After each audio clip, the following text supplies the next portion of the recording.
It's time for North Myrtle Beach Chiefs baseball on the North Myrtle Beach Chiefs Sports Network, and it starts right now.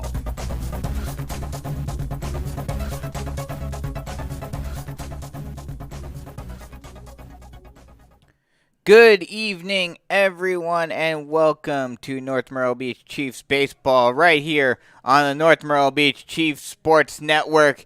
And it is the matchup everyone has been waiting for, with a little bit of an added bonus, but not quite as much as a lot of fans, especially Myrtle Beach fans, would have been hoping for. But it is the rivalry between the North Myrtle Beach Chiefs and the Myrtle Beach Seahawks. The battle at the beach tonight right here on the North Myrtle Beach Chiefs Sports Network. And the Chiefs are looking to clinch their playoff berth. Not able to clinch anything further in terms of the region, but a win tonight against the Seahawks will clinch a playoff berth for North Myrtle Beach. The number 9th ranked North Myrtle Beach Chiefs come into this game with a 16-7 record, 7-3 in region play, ranked 7th in the Max Prep South Carolina rankings, 2nd in quadruple A rankings according to Max Preps, averaging 7.87 runs per game. Opponents averaging 3.3 runs per game. Their last game was a 7-5 loss to St. James on Friday night. Meanwhile, the Seahawks looked like they would have at least a chance, albeit an outside chance, of potentially making a run and still being a contender in the race for those 3 playoff berths. Obviously, this year, due to the coronavirus pandemic, a shortened and shrunken playoff, FCHSL playoff this season. Only 2 teams per region making it into each playoff. And luckily for the lower state teams in 4A, because of there being 7 regions in 4A, the uneven amount of regions in the lower state, they do have 2 at-large berths that the Chiefs hoping that they don't have to deal with that. But Region 6 4A definitely getting 3 teams in instead of the typical 2. But Myrtle Beach tried to keep their hopes alive, but got swept last week by South Florence, losing both of those games. The second one being a 1-0 loss to the Bruins, and that completely put their playoffs hopes to bed. And as a result, now Myrtle Beach, not exactly nothing to play for, while the Chiefs, especially with the West Florence loss last week to Darlington, it leaves the door wide open for the Chiefs to win either one of these games, or even a loss from one of those other teams. At this point, barring something really crazy happening, the Chiefs are almost guaranteed a playoff berth this season, but would certainly like to put any questions to bed tonight when they play the Seahawks. But Seahawks they still have something to play for. Could certainly play spoiler tonight. Myrtle Beach has struggled offensively, averaging only 4.38 runs per game. Opponents averaging 4.47 runs per game. Come into this game with a 9-12 record, 4-6 in region play. And their last game, like I mentioned, a 1-0 loss to the Bruins of South Florence.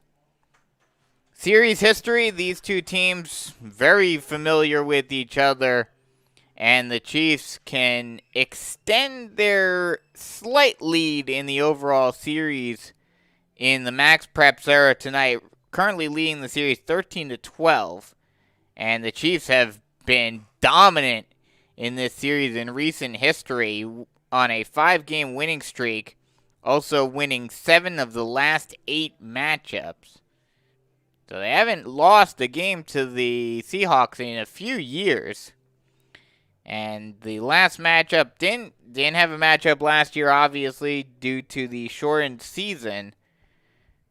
But in 2019, the last matchup between these two was a 12-7 Chief win. And these two teams will play again on Wednesday in the final game of the regular season at Myrtle Beach. Let's go around the region since it's do or die time.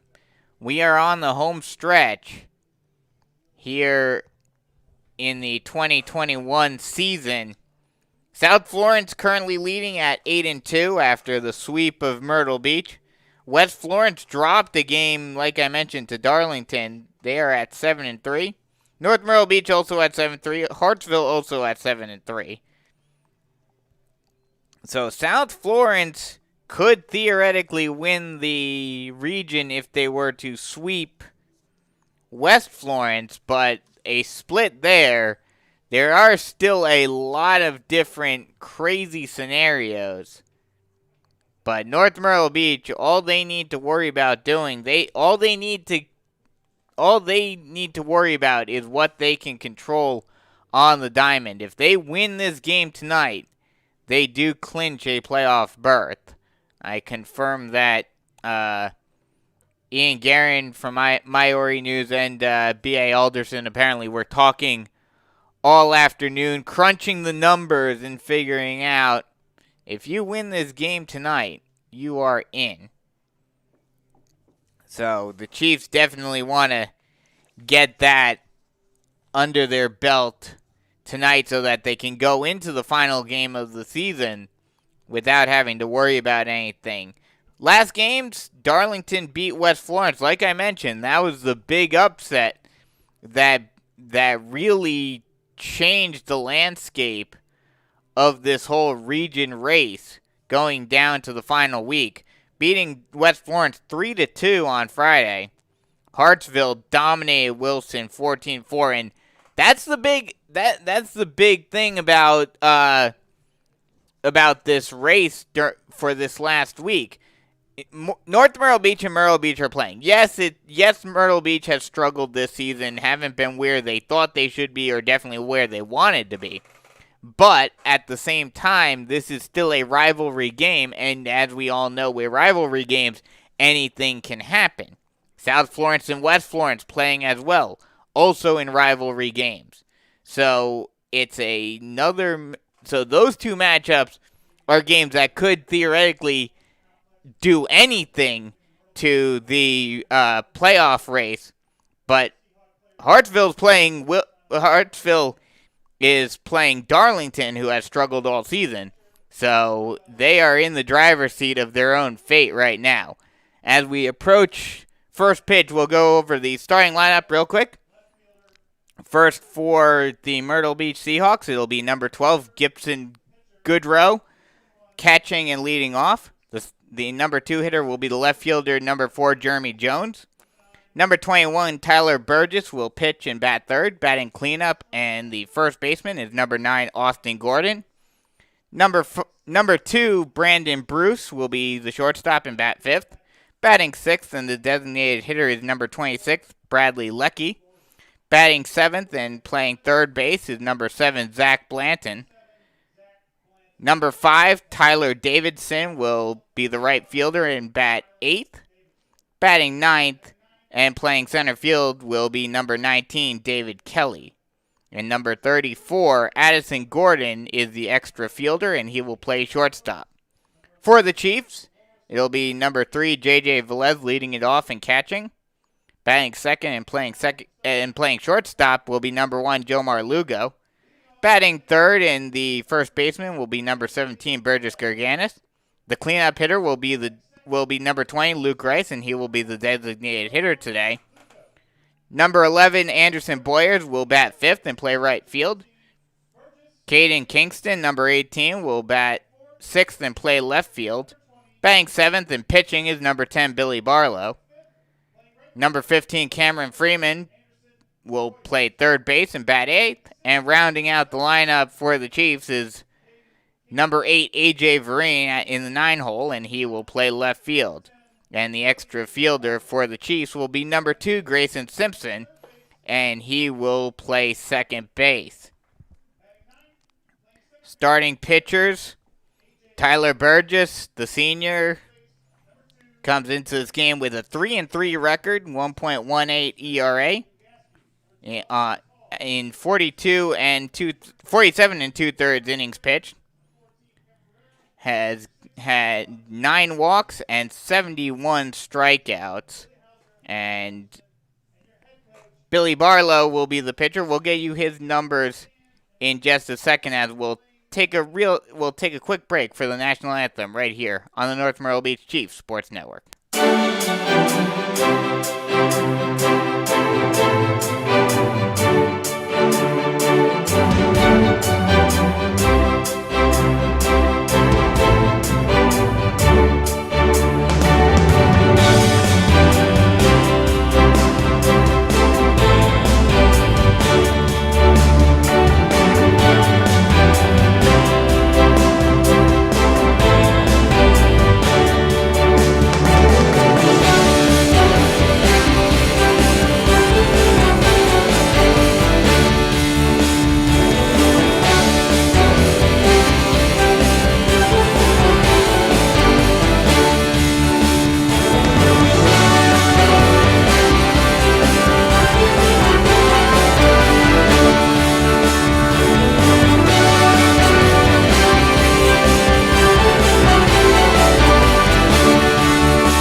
Welcome back, as we are just about set to get first pitch underway here on the North Myrtle Beach Chiefs Sports Network in the what more than likely will be the final broadcast of the season. We'll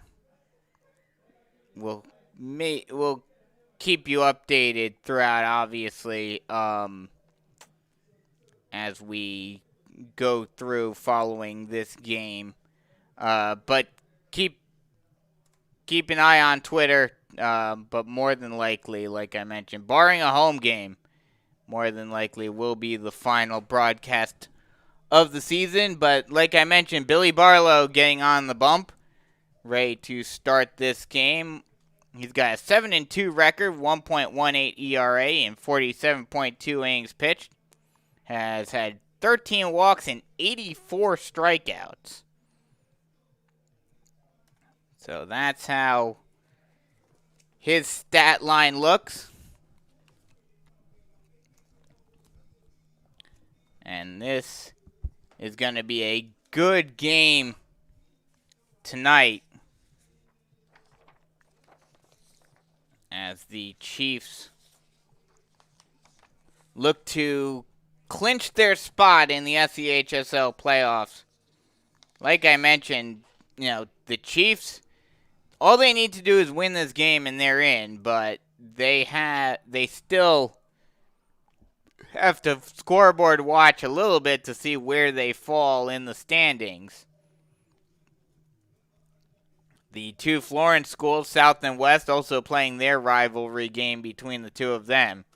So that may impact things as well. But Hartsville gets it kind of easy. They play Darlington, which I guess in a way is kind of a rivalry game to an extent, but not nearly as much as the other two. As Velez throws down to second, and we are just about set to get things underway. Leading it off will be Gibson Goodrow,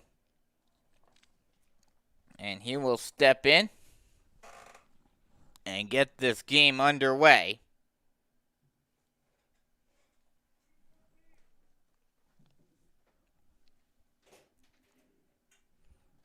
The first pitch is on its way, and we are underway as that ball is swung on and fouled back. And it's 0-1. Start time right at 6:30. Good road batting, 339 on the season with 16 runs and 12 RBI. 74 degrees out there in a very cloudy sky. The sun just peeking out of the clouds. The 0-1 pitch is swung on and fouled off, and it's 0-2.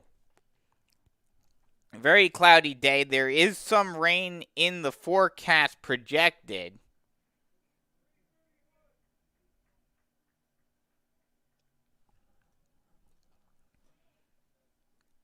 Get you that percentage right now. 15% chance of rain right now. It goes up to 17% at 8. As that ball is fouled off, we'll do it again at 0-2. And it goes up to 20% at 9. But it looks like, more than likely, we will be able to get this game in without any problems. Ball called, and it's a 1-2 count now. The 1-2 pitch. Called, strike 3 on the inside part of the plate, and there's one away. That'll bring up Jeremy Jones, the left fielder. He's batting .375 on the season with 10 runs and 14 RBI. This is the first of the home-and-home series between these two teams to finish off the season. The first pitch to Jones. Ball low, and it's a 1-0 count.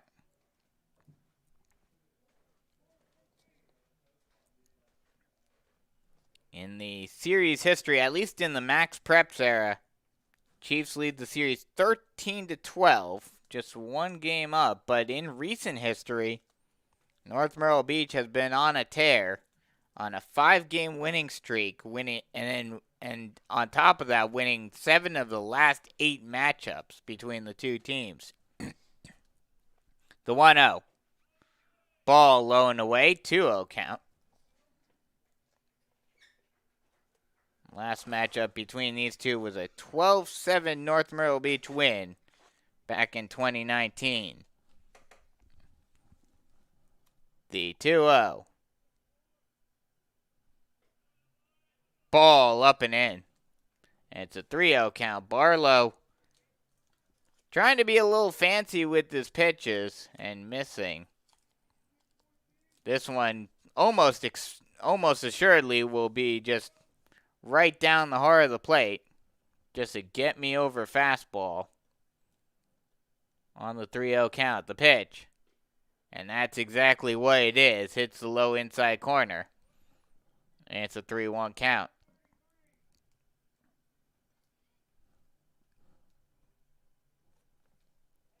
Infield playing just a regular distance. Not expecting Jones to do anything. The 3-1. Swung on and missed for strike 2, and it's now a full count. Looked like that was a bit of a changeup that got Jones to swing out in front of it. The payoff pitch. Swung on and missed. Another changeup that got Jones to reach. And there are 2 away. A good bounce back right there by Barlow after getting down at 3-0. Just deciding to throw it. And not even, the first pitch was in the zone, but then the second one, it was changeups that got Jones to swing out in front of it. So 2 up, 2 down, 2 strikeouts, and that'll bring up Tyler Burgess. He's batting .291 on the season with 10 runs, 10 RBI. The first pitch to Burgess is a strike at the knees, and it's 0-1.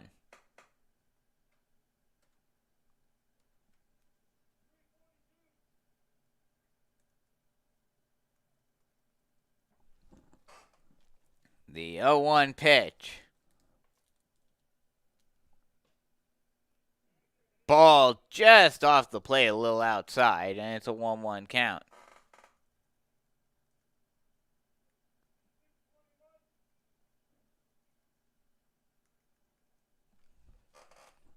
The 1-1 is swung on and popped high into shallow right center field. Ranging in and making the catch is the right fielder for the final out of the inning. So no runs, no hits, no errors, and no one left on base. Chiefs come up to the plate for the first time in this one. Still scoreless here on the North Myrtle Beach Chiefs Sports Network.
First chance for the Chiefs on offense as J.J. Velez steps into the box. Top of the order due up for the Chiefs.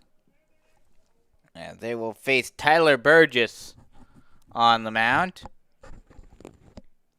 J.J. Velez, .408 batting average, 27 runs, 1 home run, and 18 RBI. The first pitch is a ball low, and it's a 1-0 count.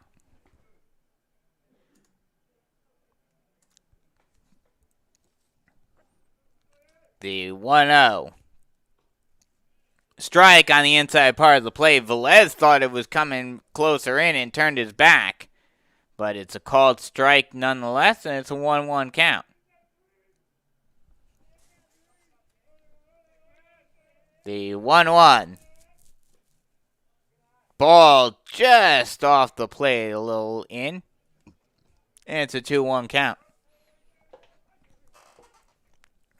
Burgess, one thing to note, as the 2-1 is swung on and fouled off, and we'll do it again at 2-2. A couple of things to note about Burgess. One, he doesn't go from the windup at all. Even with nobody on base, he's still pitching from the stretch. As the 2-2 is swung on and fouled off, and we'll do it again at 2-2. Another thing to note is how quickly he works. Barlow in the top half, he had a very methodical pace and took his time getting the sign and getting set. The 2-2 once again is fouled back at the plate. And we'll do it again at 2-2. If nothing else, J.J. Velez, and this is exactly what you want to see from your leadoff hitter, Velez is making Burgess use some pitches to start off this game. This will already be the 8th pitch of the at-bat. The pitch swung on and missed. It gets in the dirt. Velez has some speed, but he's not able to get to first in time. as Gordon throws him, or Goodrow, throws it down to Gordon for the first out of the inning. That will bring up Jomar Lugo, and that will give me a chance with the out. Will give me a chance to go over the defensive alignment for Myrtle Beach. It'll be Jones, Kelly, and Davidson left to right in the outfield. Blanton, Bruce, and the two Gordons.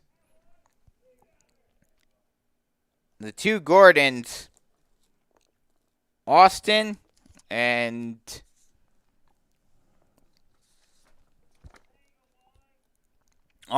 Addison Gordon, both on the left side. Addison at second, Austin at first, and Goodrow doing the catching. The first pitch was a ball. Second pitch also a ball. So it's quickly a 2-0 count to Velez. That pitch misses Lugo. That pitch misses low and in. 3-0 count. And Lugo already working the count. Like I've mentioned before, the 3-0. That pitch is in the dirt. A 4-pitch walk for Jomar Lugo. And he'll get on base with one away. So runner on first base, one out. That'll bring up Burgess Gerganis. Lugo came into this game with a .412 batting average, 31 runs, and 15 RBI. Gerganis comes up. He's batting .432 with 22 runs, 2 home runs, and 29 RBI. He has been the muscle of this team this season. Pickoff throw over to first, keeping Lugo close. Runner on first base, one away. Here in the bottom half of the first inning, still scoreless ball game. The pitch is a ball outside, and it's a 1-0 count. Not even picking up his leg, really, did Burgess. Just quickly kind of taking it off the ground for a second and then firing. We'll see if he does it again. This time he does take a full leg kick. That pitch misses in the dirt, and it's a 2-0 count. Good block by Goodrow, keeping it in front of him, making sure that Lugo was not able to advance.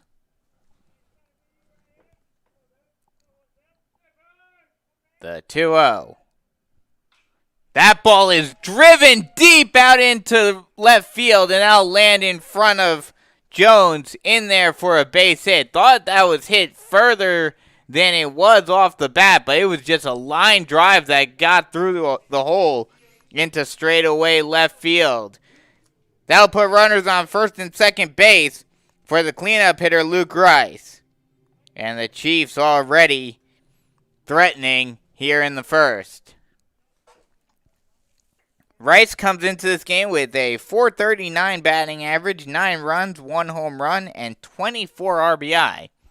And certainly has an opportunity to get that one up to an even 25. That pitch misses up and in, and it's 1-0.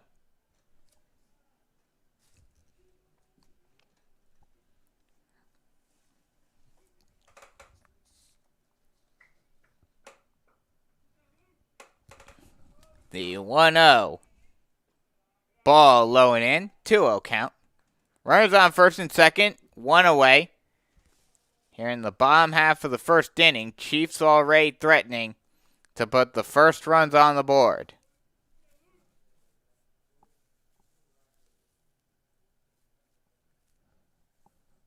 The 2-0. Ball in the dirt, gets by Goodrow at the plate. And in the process, that will allow both runners to advance. So now 2 runners in scoring position off of the wild pitch. And now Rice has a chance to drive in too. 3-0 count now. And at this point, you wonder if Gordon just throws one out of the zone and puts Rice on. The 3-0. Is swung on and lined into left field, into the hole, in for a base hit. 1 run scored. They're waving Gerganis around, and he will slide in safely. A 2-run single for Luke Rice, and the Chiefs take an early 2-0 lead.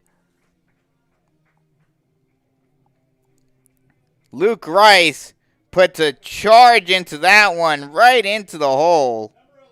And that ball, while certainly hit hard and kind of surprising in a way that Gerganis, who doesn't have the fastest wheels, was going, but he was going on the hit. He was going on contact with that one having no chance of getting out. That ball's popped high down the left field line, but will get out of play. And so an 0-1 count to Anderson Boyers, but kind of surprising that Gerganis went around, but he was able to score. No throw on the play either, so the 0-1 bunted. Perfect bunt down the third base line. Getting off of the mound and throwing over to first base is Burgess for the second out of the inning, but a great sacrifice by Boyers to move Rice into scoring position.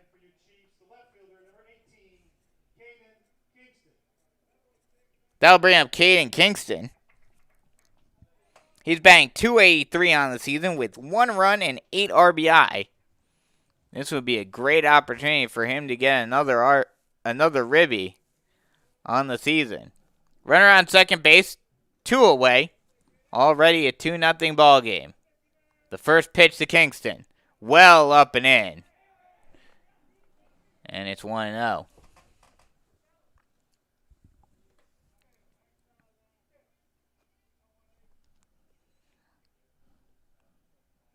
The 1-0 pitch is a ball just a little bit low. And it's a 2-0 count now.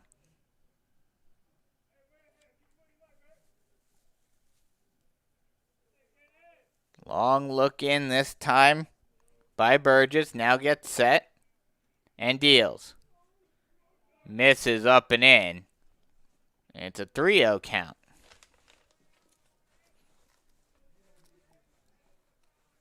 We'll see, especially with it, especially with how this season has gone for the Seahawks and their season is essentially over. The 3-0 pitch. Strike at the knees just to get me over fastball, and it's a 3-1 count. You wonder how long, especially with this being more than likely being his final appearance of his career with the Seahawks, how long they allow Burgess to go. That pitch misses off the plate just by a tiny bit outside. And Kingston works a walk. So now runners on first and second base with 2 away. That'll bring up the pitcher, Billy Barlow. He's batting .250 with 3 runs and 5 RBI. Runners on first and second base, 2 away. The first pitch to Barlow is swung on and missed.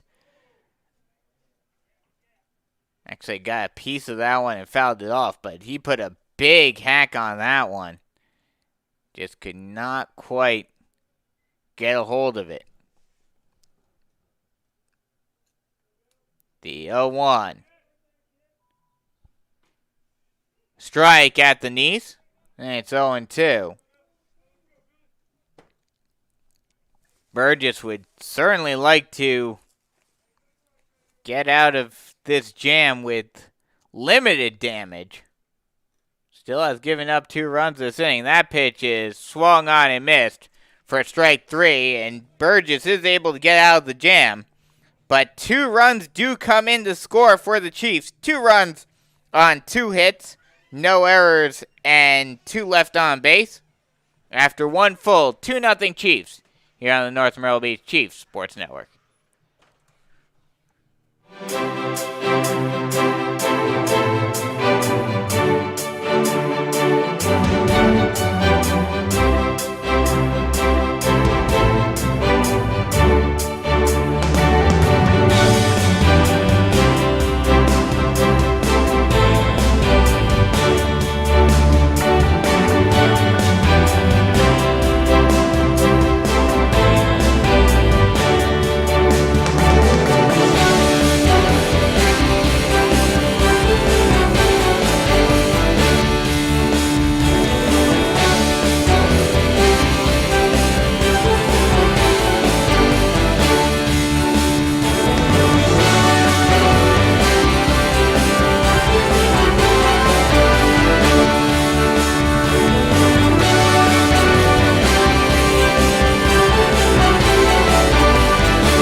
Middle of the order, 4, 5, 6 due up for the Seahawks. It will be Austin Gordon leading it off. He's batting .296 on the season with 8 runs and 15 RBI. We're here at the Hank Hester Sports Complex this evening. 3:10 down both lines, 3:55 to straightaway center field. On a pretty nice night, the threat of rain is lingering as the first pitch to Gordon is a ball high, and it's a 1-0 count. Threat is lingering, but the sun is trying to break out of the clouds a little bit. The 1-0. Strike on the outside part of the plate, and it's a 1-1 count.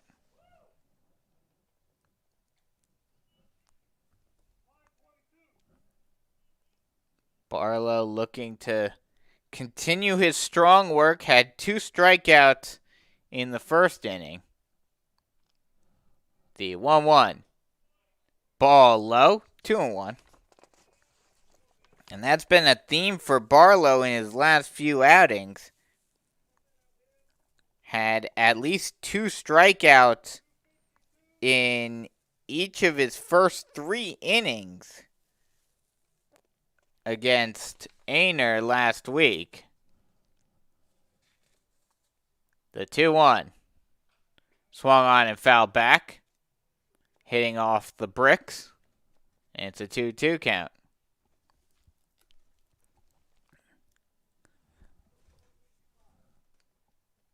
The 2-2 pitch. Long look in by Barlow. Now deals. Swung on and missed for strike 3, and there's 1 away. That'll bring up Brandon Bruce, who is batting .146 on the season, 9 runs, 7 RBI. That's something that you'll notice with this Myrtle Beach team. Outside of a few batters, outside of Goodrow, Jones, and another man we'll see with the next hitter with Bradley Leckie, there aren't many hitters that have hit well this season for the Seahawks. That pitch is some high heat that gets Bruce to swing over the top of it, and it's 0-1. They are the only 3 Seahawks who are batting over 300 thus far this season. And even the guys that are batting between 200 and 300 is not all that many. That pitch just misses low, and it's a 1-1 count. Burgess is batting .291, Gordon's .296, but then you go down the lineup, you have 3 hitters who are batting 200 or less. The pitch. Called strike at the knees, 1-2 count. Bruce at 146, Zach Bland at 179, and Tyler Davidson at 067. At the bottom, you do have David Kelly at 231, so not all bad as that ball swung on and missed for strike 3, and there are 2 away. 2 up, 2 down, 2 strikeouts, and 2 strikeouts swinging for Barlow. As that brings up Bradley Leckie. He's batting .308 on the season, 9 runs, 8 RBI. Another thing to note about this team, while you don't really see that many outside of if you have a very strong power hitter, you don't see too many home runs in the high school level, but surprising to see a team that doesn't have any, as that's a good slider that gets Leckie to swing over the top of it. That ball coming down and in on Leckie. Actually looked like a 2-seamer. The 0-1. Ball just a little low and in. And it's a 1-1 count. Barlow basically tried to go with the same pitch in the same location, trying to get Leckie to swing over the top of it. but just couldn't quite get him to chase 2 in a row. The 1-1. Swung on and fouled back, and we'll do it again at 1-2.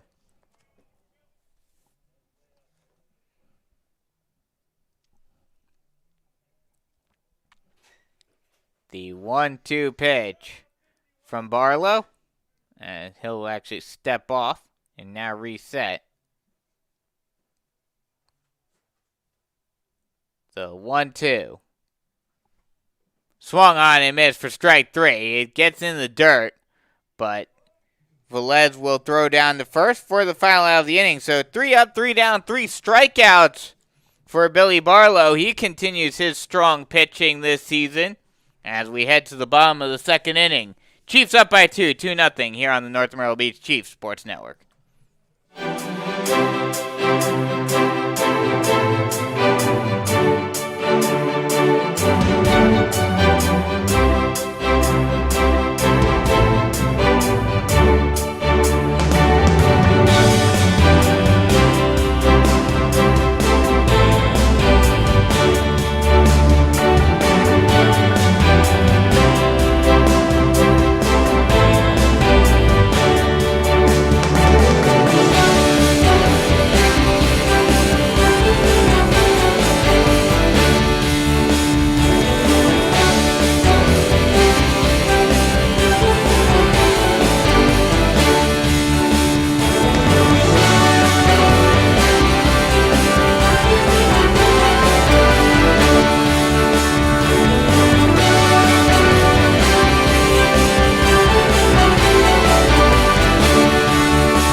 8-9-1 due up for the Chiefs. It'll be Cam Freeman leading it off.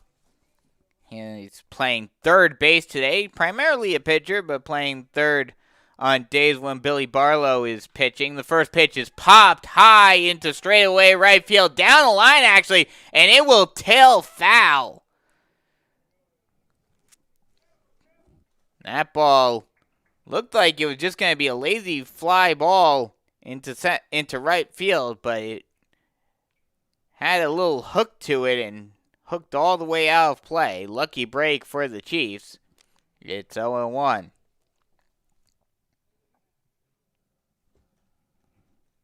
The 0-1. That ball's fouled back, and it's now an 0-2 count. Chiefs wearing their new jerseys for this season with the Chiefs script on the front, with North Myrtle Beach inside of the underline. White jerseys with blue lettering. That pitch misses inside. And it's a 1-2 count. Seahawks wearing their black jerseys with the black outlined Seahawks on the front. White numbering. That pitch is swung on and missed. Or no, actually fouled off. He did get a piece of it. So it'll remain a 1-2 count.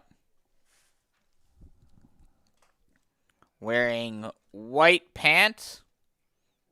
And on the black jerseys, a white armband on the end. The 1-2 misses inside. 2-2 count now.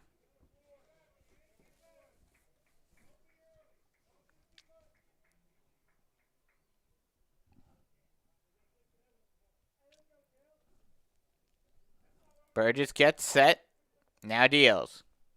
That ball is lined into left field. That'll actually get into the gap and all the way to the wall. Rounding first and heading for second. And getting in there, standing up, is Cam Freeman. And it's a leadoff double for the Chiefs. And they are in business to start off the second. That'll bring up A.J. Vereen. He's batting 182 on the season, 14 runs and 5 RBI. So runner on second base already with nobody out. Chiefs trying to extend their lead, currently up by 2. The first pitch to Vereen, he will not. He'll step off, and they're going to call a balk. I was expecting it. He stepped for a second and then decided to spin around, and that was clearly a balk. And that will allow Freeman to move up to third. So now another run just 90 feet away. Basically, anything Vereen does with the ball probably will score in a run. That ball will be fouled off at the plate. That won't do it. And it's 0-1.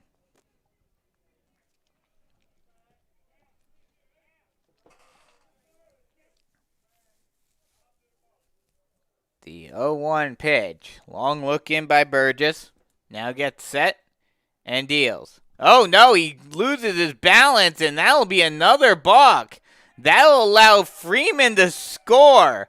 Looked like Burgess got his cleat stuck in the mound, and in the process fell over on the mound, and that will allow Freeman to score on 2 balks. You don't see that very often, but the Chiefs will certainly take it. So now nobody on. Another run scored. It's a 3-0 ball game. That misses in the dirt. And it's now a 1-0 count. But what a strange turn of events for the Chiefs. I mean, they'll take it. They won't complain as the sun comes out to play. That pitch misses low. 2-1 count.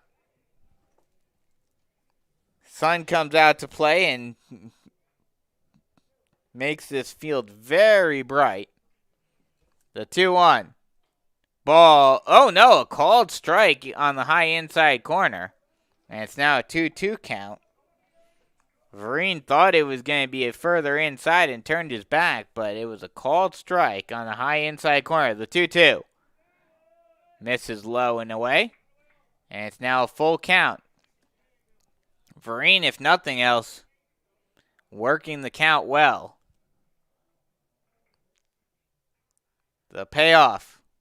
That ball's fouled at the plate. And we'll do it all over again at 3-2.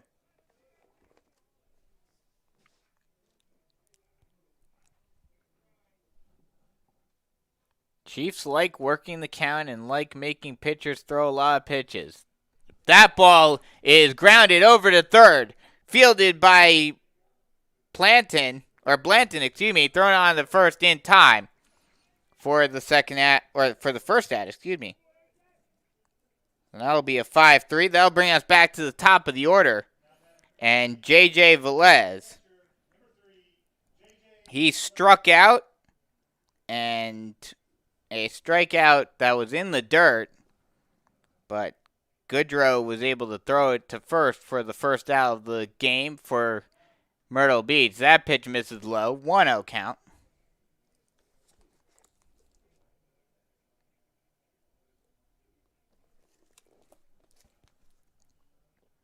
The 1-0.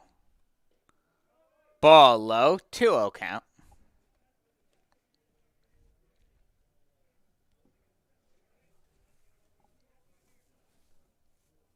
Goodrow goes out to talk with Burgess, just trying to get him to settle down a little bit, make sure that, hey, let's get out of this. Let's get another out. You got one out already. The 2-0. Swung on and grounded over to short. Fielded by Bruce, thrown on to first base, and it actually gets by the first baseman, Gordon. And Velez is safe at first. A low throw by Bruce. And Gordon was not able to dig it out. So now runner on first base. Gotta mark that as an E6. You would have to imagine.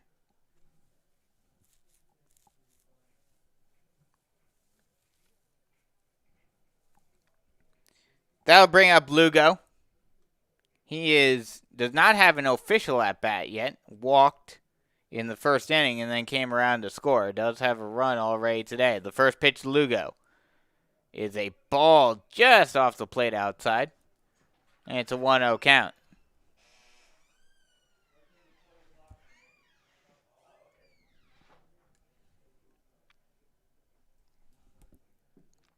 The 1-0. Ball up and away, a pitch out, thrown, and the shortstop is not able to hang on to it. And in the process, Velez is able to get in with a stolen base. Velez was going on the pitch, and it looked like with the pitch out it was going to be an easy throw, but Bruce was just not able to hang on to the ball, and Velez slid underneath him. So now runner in scoring position with no one out. Jimmy with one away. That pitch misses outside. 2-1 count now.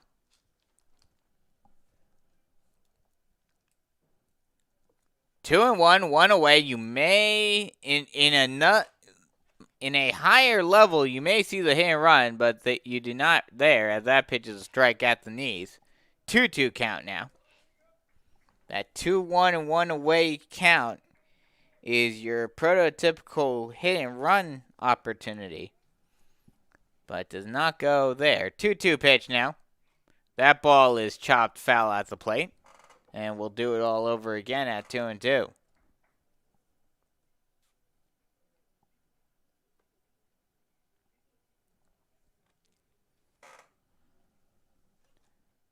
The 2-2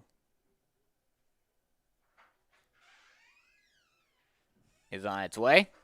That ball is chopped over to the shortstop, fielded, thrown on to first, but another low throw, and again it gets by Gordon. Another low throw by Bruce, and in the process, Velez, who was going on the hit, is able to come around all the way from second to score.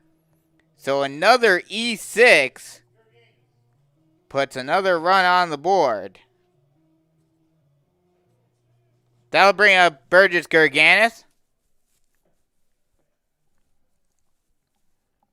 He is 1 for 1 today with a single and a run scored. The first pitch to Gerganis going on the pitch, and another low throw. This one gets past Bruce at second, gets into center field, but Kelly is behind him to back him up and avoid Lugo getting any further. So Lugo gets to second on the stolen base, and another run is in scoring position. That pitch misses high.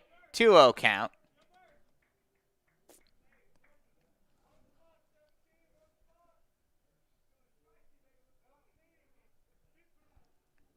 The 2-0 pitch. Long looking by Burgess. Just trying to slow things down. And now he steps off, and you have to wonder if that could have potentially been called a balk as well, as he started to step up, started his leg kick slightly before stepping off and spinning around to keep Lugo at second. The pitch. Strike called at the knees, and it's a 2-1 count. Once again, in older times and in a higher league, you might have seen a hit and run right here, but more than likely not seeing it tonight. The 2-1. Swung on and grounded over to third. He'll look the runner back, then throw on to first base. A little high, but not too high for Gordon. But Blanton is able to throw Gerganis out for the second out of the inning, and in the process keep Lugo at second. So the 5-3 puts the second out on the board, and that'll bring up Luke Rice. He is 1 for 1 with a 2-run single in the first inning. Would love to get another RBI right here. The first pitch to Rice. Strike at the knees. 0-1. Runner on second base. Nobody out. 4-0 Chiefs lead. Looking to potentially expand their lead even further. The 0-1. Ball low and away. Good job by Goodrow getting out of his crouch, making sure that ball did not get past him. 1-1 count. The pitch. Swung on and grounded down the line, but foul. Over at third.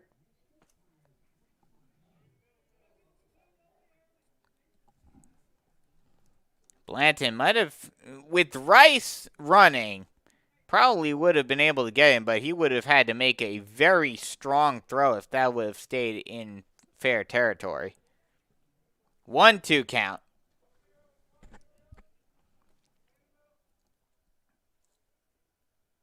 Long look in by Burgess.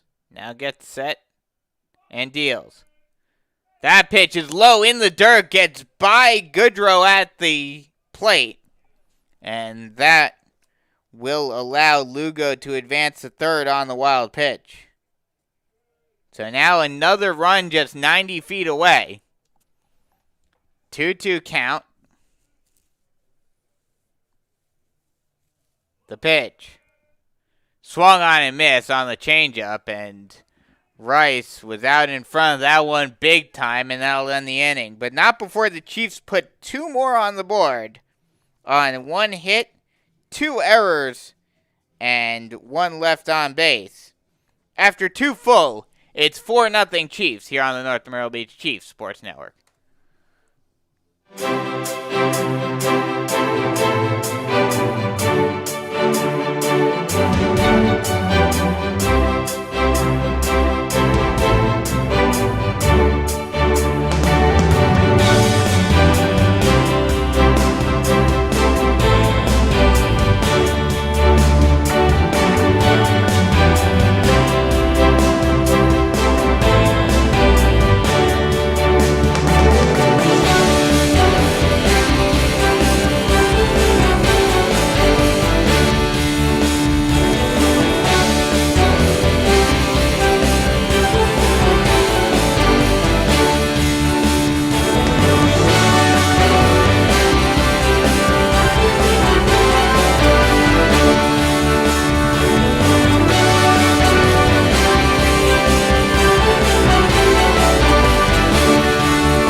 Bottom of the order, 7, 8, 9 due up for Myrtle Beach as we head to the bottom, the top half of the third inning.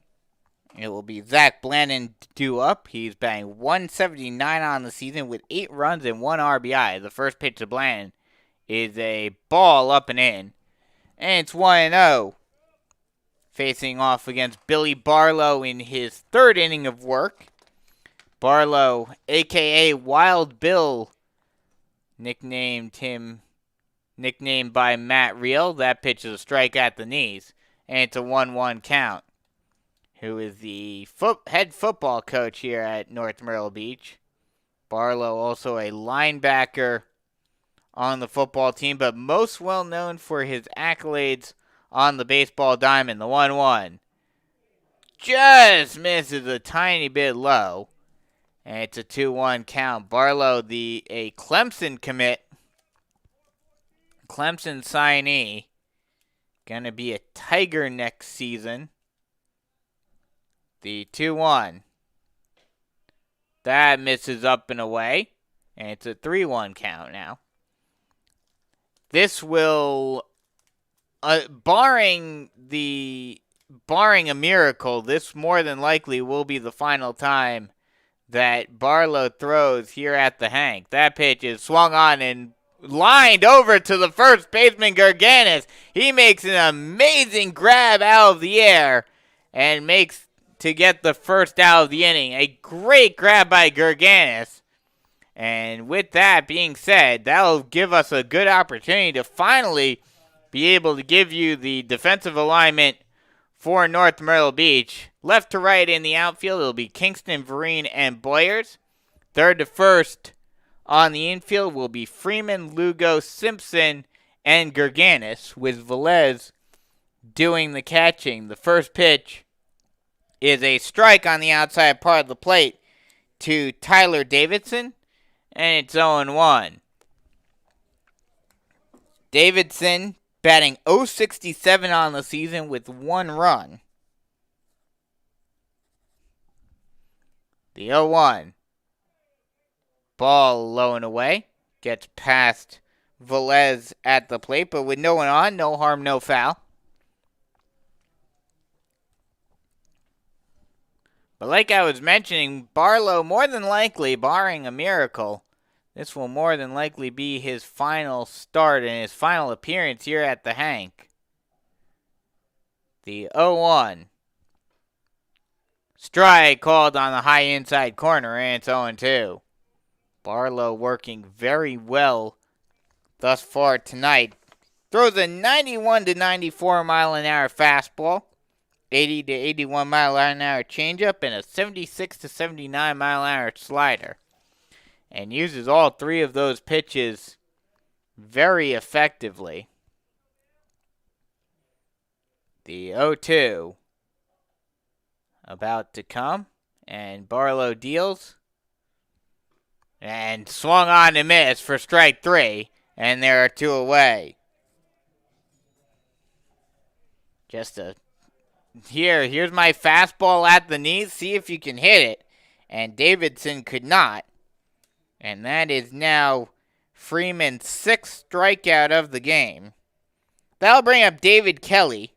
He's batting .231 with 5 runs and 1 RBI.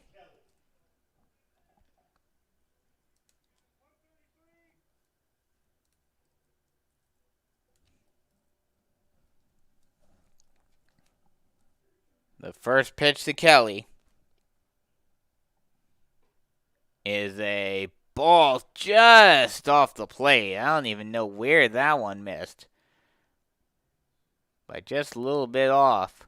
And it's 1-0. The 1-0. Ball low and in. And it's a 2-0 count now.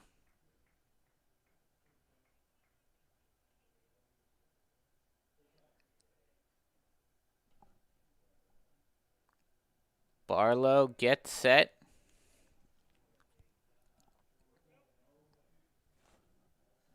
Long look in by Barlow, now deals. That ball misses high. 3-0 count now. And Barlow, after getting the first 2 outs very quickly, trying to be a little fancy with his pitching. Probably see it just a get-me-over fastball right here, the 3-0. Ball 4. And he'll walk Kelly. That'll bring us back to the top of the order. And Gibson Goodrow. He is 0 for 1 today. Struck out looking in the first inning to lead off the game. Runner on first base, 2 away.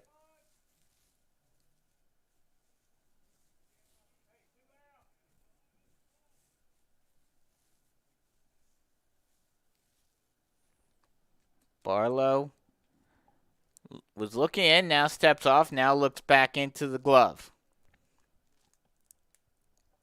Now set and deals. That ball called strike on the inside part of the plate. Bounced off the glove of Velez, but went forward. And Velez was just easily able to pick it up and throw it back to Barlow.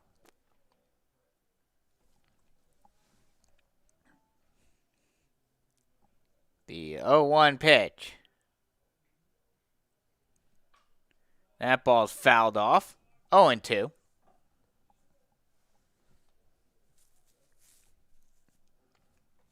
Runner on first base, 2 away, 0-2 count, 4-0 Chiefs leading.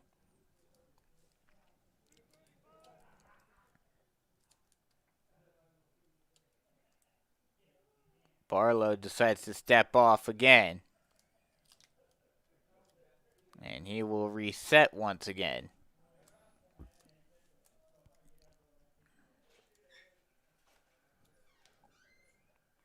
The 0-2. Swung on and grounded up the middle over to Velez. Thrown on the second to Lugo. Thrown on the second to Simpson for 1. And that'll end the inning. So the 6-4 fielder's choice will end the inning. No runs on no hits, no errors, and no one left on base. After after 2.5, it is still 4-0 Chiefs here on the North Myrtle Beach Chiefs Sports Network.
Five, 6, 7 due up for the Chiefs in the bottom half of the third inning. It will be Anderson Boyers leading it off. He started his day with a perfectly placed sacrifice bunt. Doesn't have an official at bat, but a well-placed sacrifice bunt back in the first inning. Unfortunately, didn't do anything as that pitch misses up and away. 1-0 count.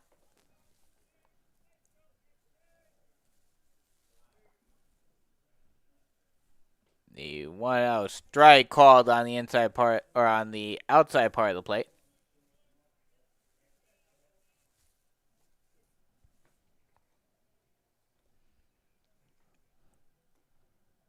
The pitch. Ball in the dirt. Oh, actually, they're going to say it plunked Boyers.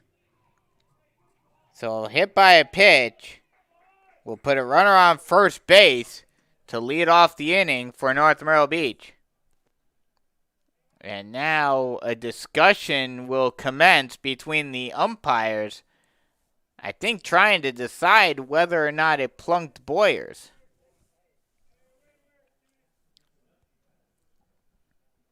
Umpires conversing just to the right of the pitcher's mound, but they decide that they will keep the decision as ruled on the field. So Boyers is on first base now with nobody out. That'll bring up Caden Kingston. He has not had an official at-bat yet today. Worked a walk in the first inning. He'll square away to bunt, but pull it back. And it's a called ball. 1-0 count. That pitch misses low and away. In spite of the initial bunt attempt, the third baseman, Blanton, is not playing that far in, and that's a well-placed bunt. Well, actually not a very well-placed bunt, as the pitcher is able to spin around, throw on to second base to get the lead runner. So the sacrifice bunt does not sacrifice anything. Instead, Kingston gets on first base with the fielder's choice. That'll bring up Barlow. He's 0 for 1. Ended the first inning with a strikeout. Runner on first base, 1 away. The pitch. Strike on the outside part of the plate, and it's a 1-1 count. First pitch missed away.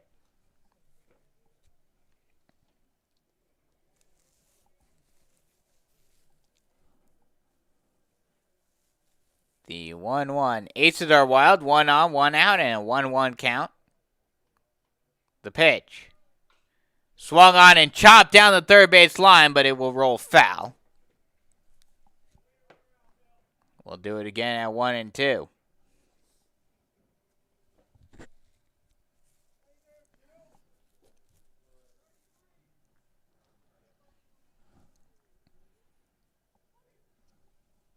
Tyler Burgess throws an 82-mile-an-hour fastball, so it throws a changeup and a slider. He, while not quite to the level of Barlow in terms of the division, as that ball is swung on and missed for strike three. Snap throw over to first base, and they get Kingston leaning off of first base. So a strike him out, throw him out, double play ends the inning. So no runs on no hits, no errors, and no one left on base. After 3 full, it's still 4-0 Chiefs here on the North Myrtle Beach Chiefs Sports Network.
Two, three, four due up for Myrtle Beach as we head to the top half of the 4th inning. Barlow's 4th inning of work still has yet to give up a hit.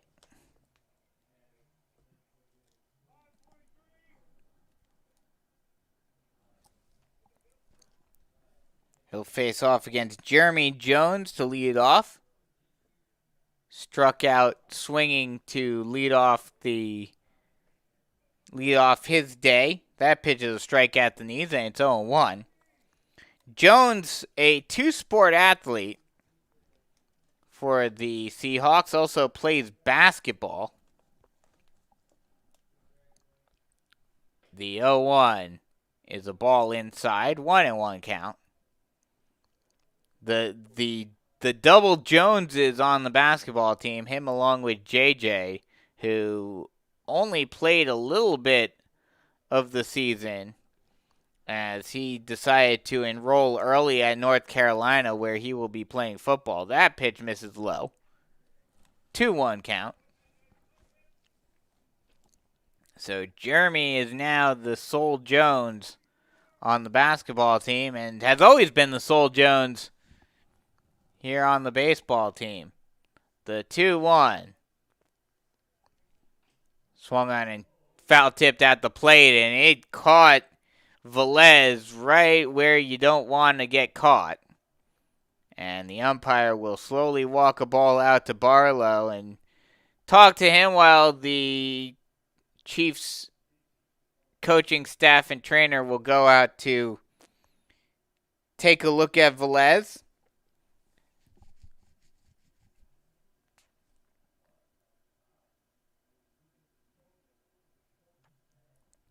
They'll give him a moment to recoup himself. Looks like he should be all right. Just a stinger. One of those stingers that, whenever a ball gets bounced back towards the plate, towards the catcher, you never like seeing it. But looks like he'll be fine and he'll get his gear back on. And get ready to continue. It's a 2-2 count now to Jones. Meeting on the mound amongst the infielders as they'll give Velez as much time as he needs to be ready. And just gotta walk that one off. And he indicates to everyone on the mound that he's ready to go. The umpire will allow him to take a few warm-up pitches just to make sure that he's good. But he just takes one, and that's all he needs. And we're ready to go once again. The 2-2 pitch to Jones.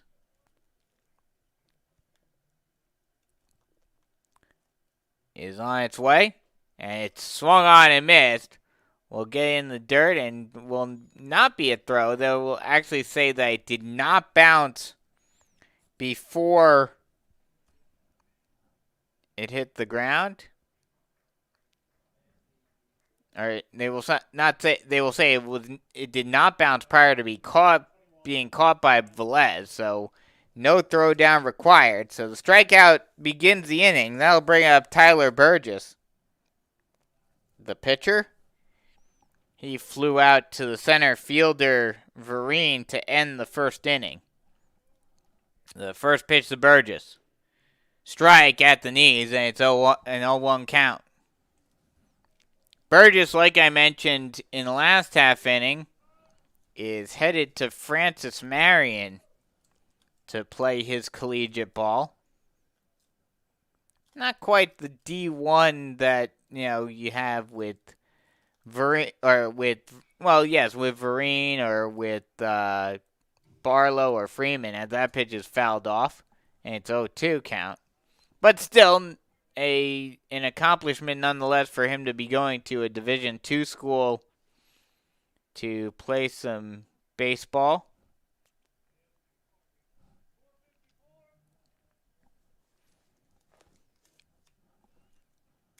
The 0-2 is on its way. Misses outside. And it's a 1-2 count. 4-0 Chiefs lead here in the top half of the fourth inning. 1-2, 1 away.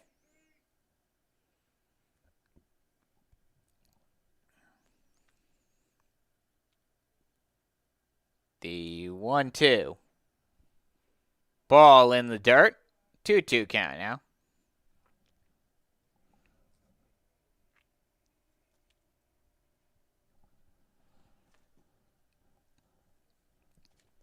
Infield playing back.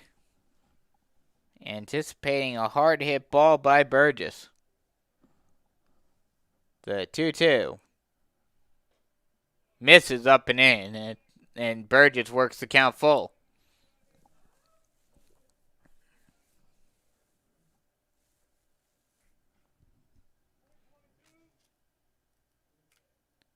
The payoff pitch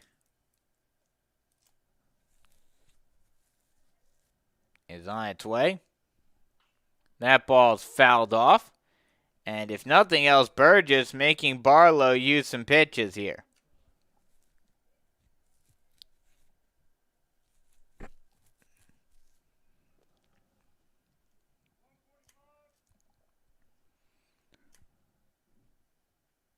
Barlow decides to get a new baseball after the first one that was thrown to him following the foul ball wasn't quite to his liking. Now he's got a ball that he likes. And now deals. Called strike 3 on the low inside corner. And there are 2 away.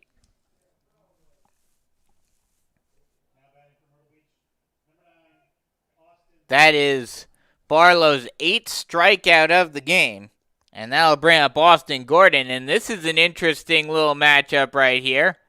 Clemson commit versus Clemson commit.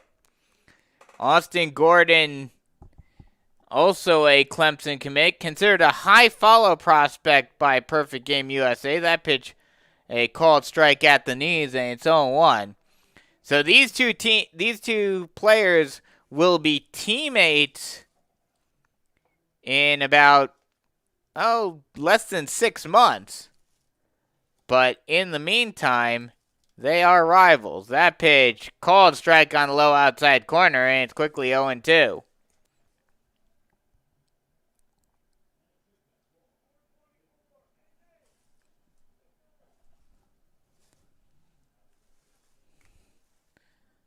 So an interesting little dynamic here. That pitch misses up and in. 1-2 count now.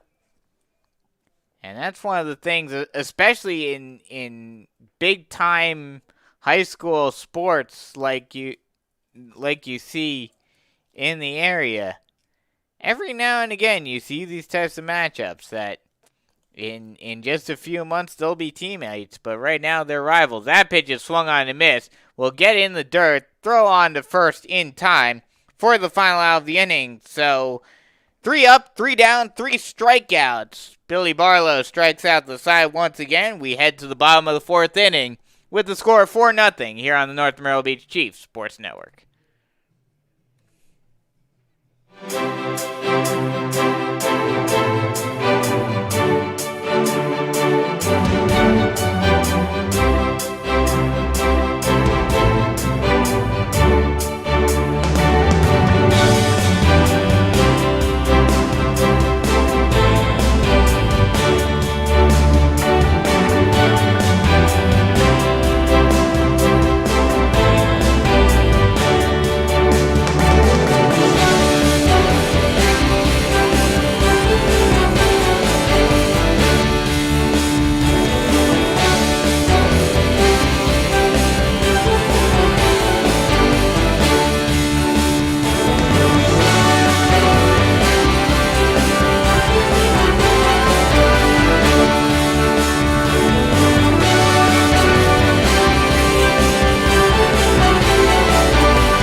Eight, 9-1 due up for the Chiefs as Cam Freeman will lead it off.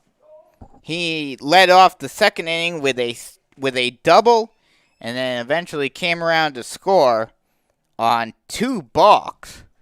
Very interesting series of events for him as the first pitch misses inside, and it's 1-0.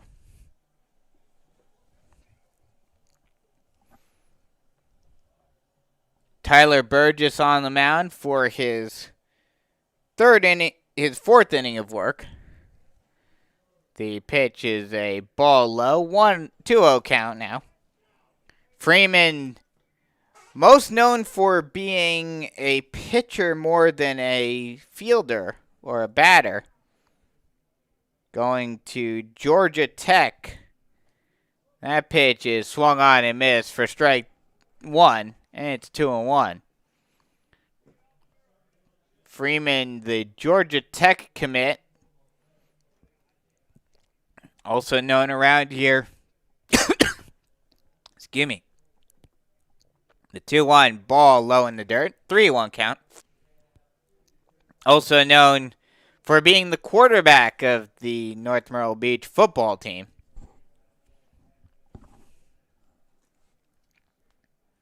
The 3-1 swung on and missed for a strike 2. And it's a full count.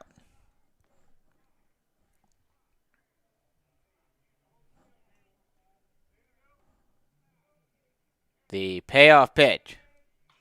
Swung on and grounded over to the shortstop. Bruce fields it, throws on to first. A little low again, but this time Gordon is able to dig it out of the dirt for the first out of the inning. Bruce has had a problem with that throw all day. The number of balls have been hit his way. And every time he's fielded, even though the ball hasn't been hit, hasn't really been a tough play for him fielding-wise. The balls have been hit right at him. He's had some trouble getting it over to first base today. That'll bring up the number 9 here, A.J. Vereen. The first pitch to him is a ball low and inside. He has to shimmy his way out of the way. And it's a 1-0 count. Vereen 0 for 1 today with a ground out to the third baseman, Blanton. The 1-0 is a ball inside, 2-0. 2-0, 1 away, 4-0 ball game. Vereen, another Chief that is headed to Division I as that pitch misses up and in, 3-0 count. Vereen going to NC Central, and he is at the 50th ranked South Carolina prospect according to Impact Baseball. That pitch is a called strike at the knees, and it's a 3-1 count. Just a get-me-over fastball right there from Burgess. The 3-1. As Vereen steps out. So that pitch did not count. Vereen called for time before it was thrown. The 3-1, this time counting. And that pitch misses up and in, and Vereen works a walk. So we'll head back to the top of the order now with a runner on first base and 1 away. That'll bring up J.J. Velez. He's 0 for 2. Struck out in his first at-bat and then reached on an error by the shortstop. One of Bruce's back-to-back errors in the second inning. And eventually came around to score. The pitch, ball low, and it's a 1-0 count. Stole second base and then came around to score on another Bruce error against Lugo in the next at-bat. Runner on first base, 1 away, 1-0 count. Long look in by Burgess. Now he steps off and he'll reset.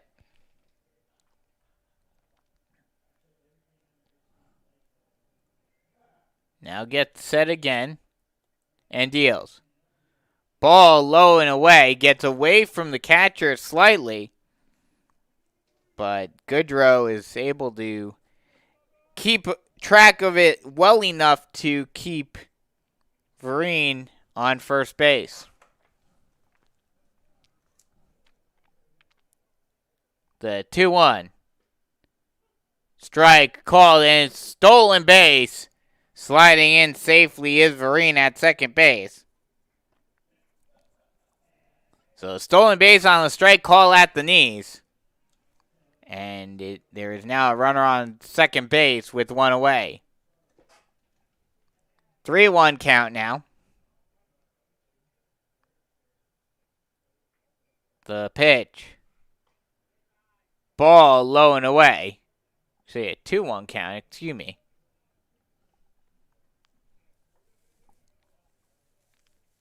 And now it's a 3-1 count. The pitch. Ball up and away. And Velez is able to work a walk. So runners on first and second now with 1 away. That'll bring up Jomar Lugo. He's 0 for 1 today.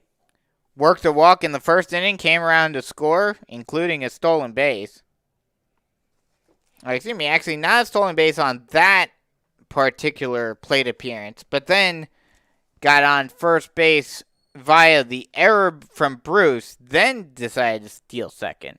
That pitch misses low in the dirt, gets by Goodrow at the plate, and in the process, on the wild pitch, both runners advance 90 feet. And now there are 2 runners in scoring position with 1 away.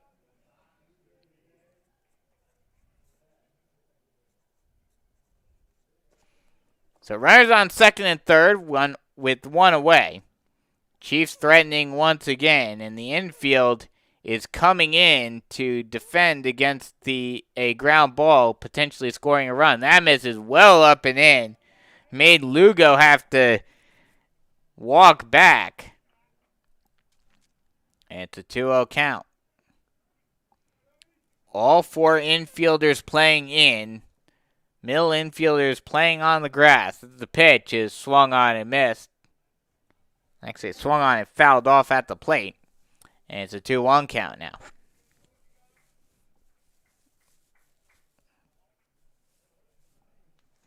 Two and one away, 4-0 ball game. Chiefs in the lead. Have two runners in scoring position at second and third. The pitch. Ball low and inside. On a changeup, now it's a 3-1 count. Sun just about set. Right at the horizon. A 3-1. Strike right down the heart of the plate just to get me over fastball, and now it's a full count.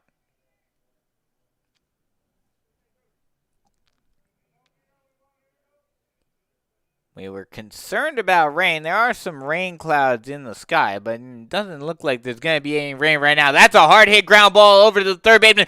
Jumping over his man and making him drop. Oh, no, they're actually going to call him out.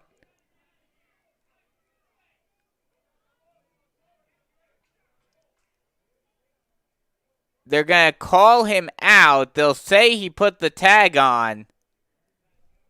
And now the umpire looking to talk to B.A. B.A. saying, hey, he made him drop the ball. What an amazing play by Vereen. Jumping over Goodrow at the plate, seemingly knocking the ball out of his hand. But according to, and Goodrow is shaken up on the play, as it looked like Vereen caught Goodrow in the mask with either his shin or his foot in the process of trying to jump over him. Vereen tried to jump over Goodrow to get to the bag, but could not quite do it. They call him out. So it's a 5-2 fielder's choice.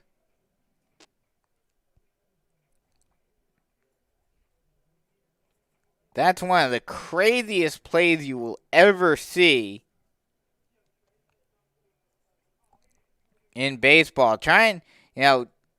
Not quite trying to blow him over like you used to see. Now, obviously, that play not allowed anymore. But instead, Vereen, tried to jump over Goodrow, and just could not quite get completely over him. So now they're going to look at Goodrow. May have to get a new catcher in. We'll see what happens here. Looks like they're going to make some substitutions.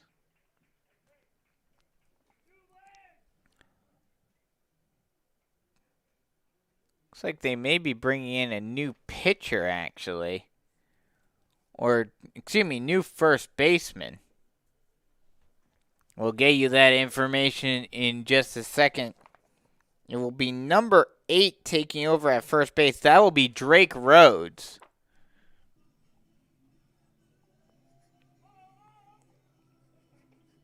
And I believe Gordon will be heading in to catch.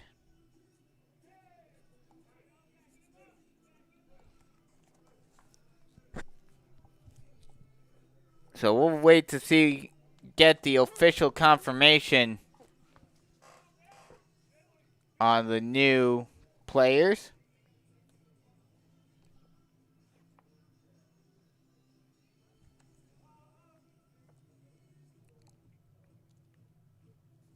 Looks like it may actually be Tyler Lecky going out there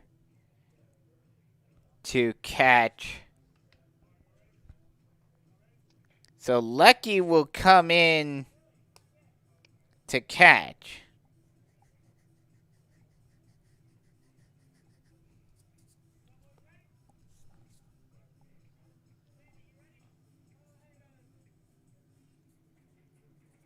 We'll make sure on these substitutions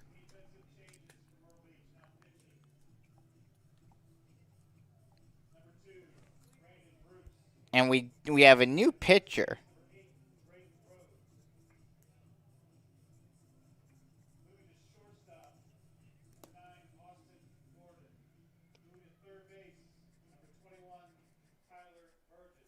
Lots of substitutions.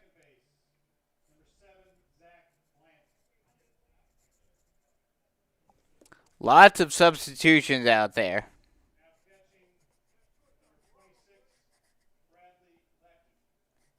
Lecky is doing the catching. Burgess moves to third base. Gordon has moved from second to shortstop, from first to shortstop.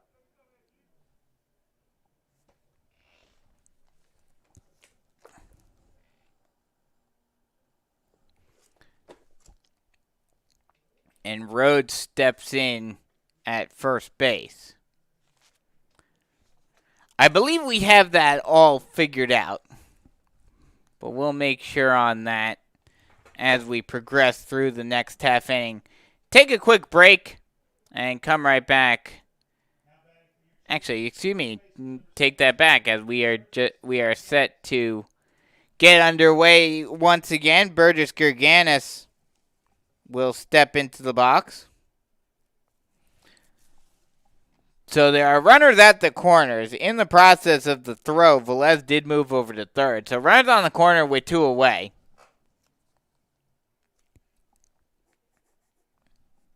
As that pitch is a strike at the knees, and it's 0-1 on the first pitch for Bruce. Brandon Bruce on the season. This is his 6th appearance of the season. Has 1 save on 1 opportunity. Has given up 7 walks. Has 11 strikeouts. Has a 4.2 ERA, 1.95 whip. As that ball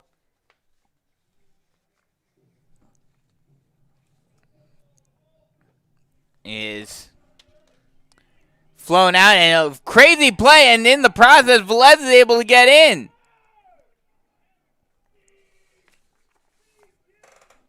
What a crazy series of events. It was a ground ball to the first base side by Gerganis. It scores the run. And in the process, it looked at first like Lugo would just stay at second. But he decided to go all the way to third on the confusion. That ball up and in to Rice. And it's 1-0. Almost got past Lecky.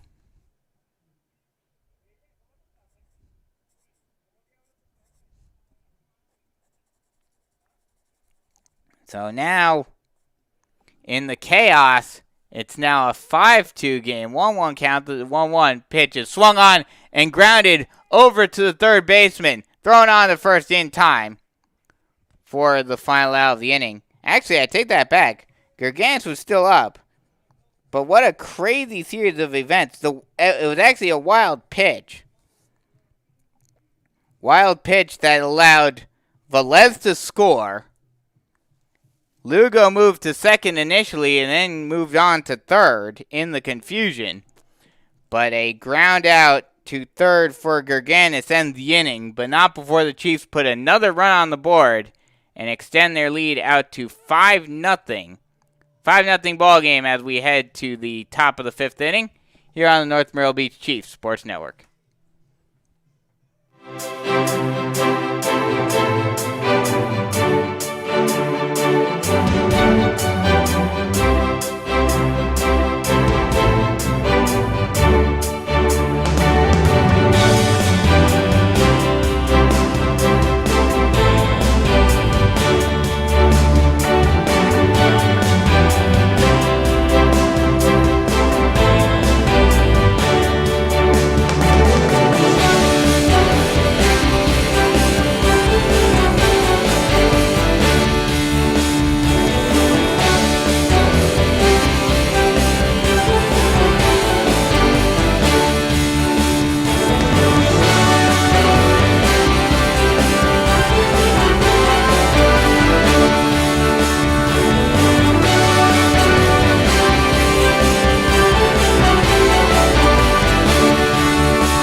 5, 6, 7 due up for the Seahawks as we head to the top half of the 5th inning. It will be Brandon Bruce leading it off. He's 0 for 1 with a strikeout. Barlow heading into his 5th inning of work. And still has not allowed a hit.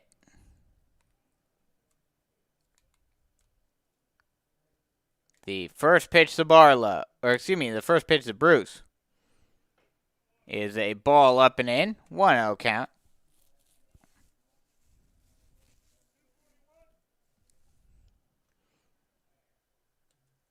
The 1-0.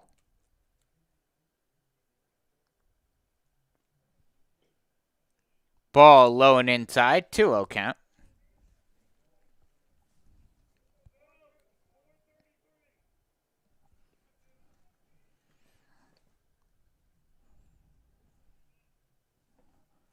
The 2-0. Ball up and in, 3-0 count, and Barlow looks to be losing some of his command as we get further into this game.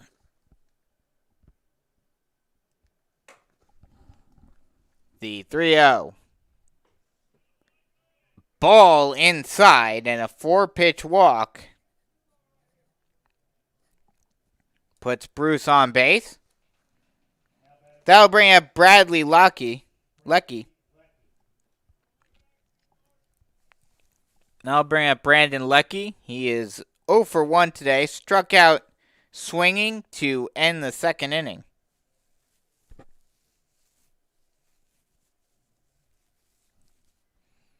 The first pitch to Lucky is swung on and grounded over to the second baseman. On for second for 1. On to first.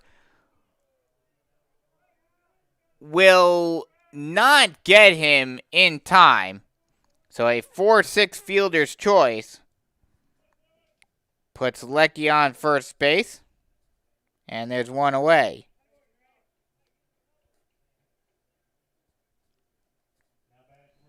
That'll bring up Zach Bland.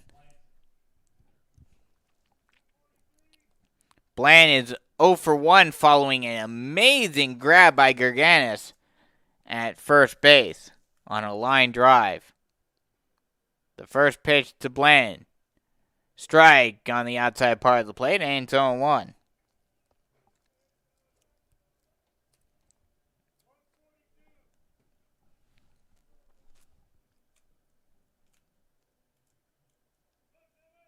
Long look in by Barlow, now gets set. The 0-1 pitch. Ball low, 1-1. Aces are wild, 1 on, 1 out, and a 1-1 count.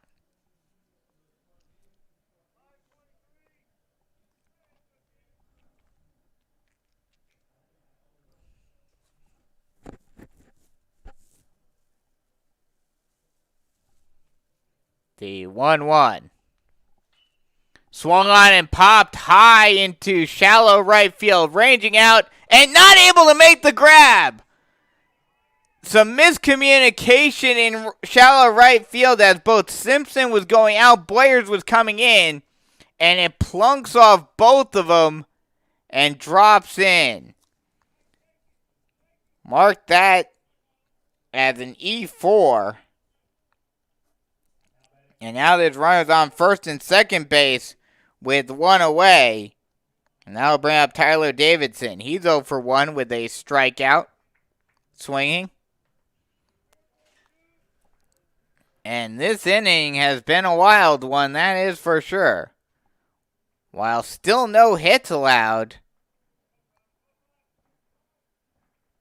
you've had 3 straight runners get on base safely. And now, for the first time today, a runner in scoring position for Myrtle Beach. That pitch is swung on and missed for strike 1, and it's 0-1. Got Davidson chasing on that one.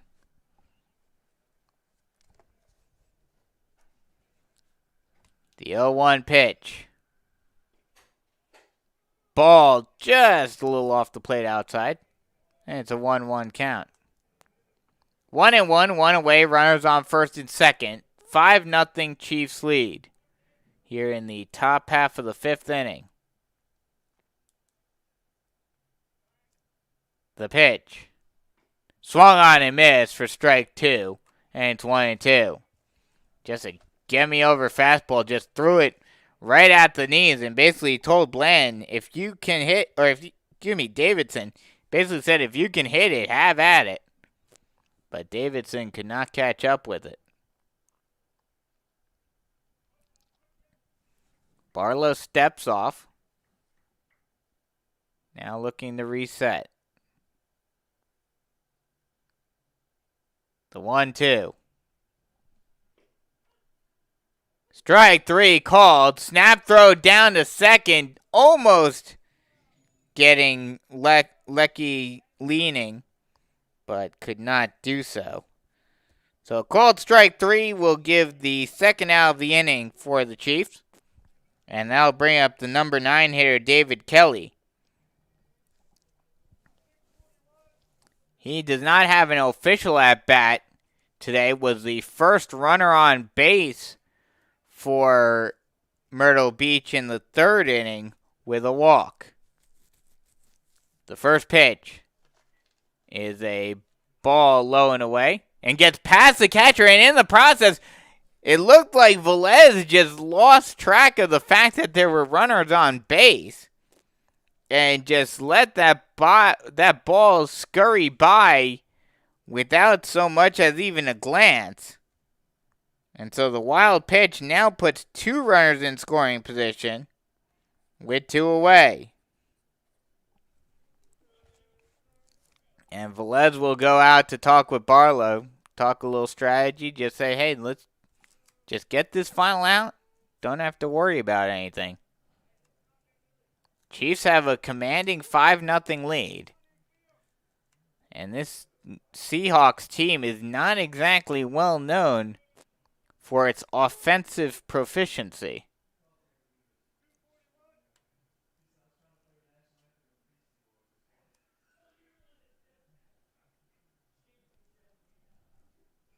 The 1-0. Swung on and missed for strike 1, and it's 1-1. Just another get-me-over fastball. And that Barlow, it seems like when he's just decided to throw it and not try to worry about being too fine on his command, not trying to place his pitches, just gunning back and throwing it. That pitch inside actually clanked off the bat in spite of the fact that Kelly didn't swing at it. Sounded like it clanked off his bat as that pitch was inside. And it will be counted as a foul ball, so it's now a 1-2 count. Interesting turn of events right there. The 1-2. Swung on and grounded over to the first baseman. He'll flip it on to first in time over to Barlow to end the inning. So no runs on no hits, 1 error, and 2 left on base. After 4.5, it's 5-0 Chiefs here on the North Myrtle Beach Chiefs Sports Network.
I believe we have a new pitcher on the mound for Myrtle Beach. We'll get you his info in just a second. Actually, I think it's still Brandon Bruce on the mound.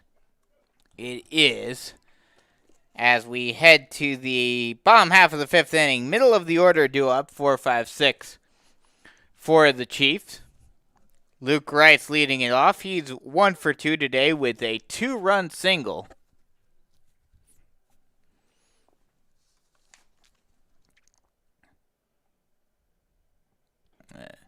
The first pitch is a strike at the knees for Rice, and it's 0-1.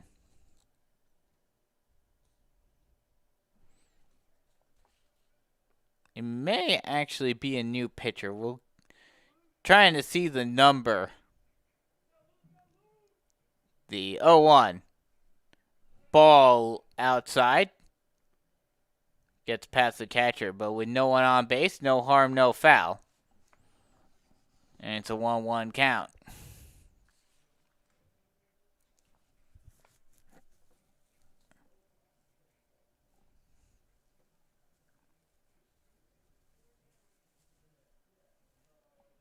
The 1-1, that pitch misses low and away. 2-1 count.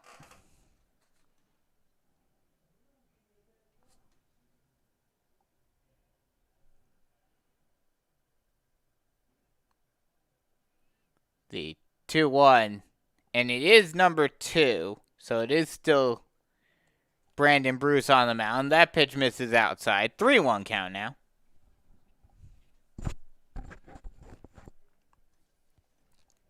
Brandon Bruce out there in his second inning of work.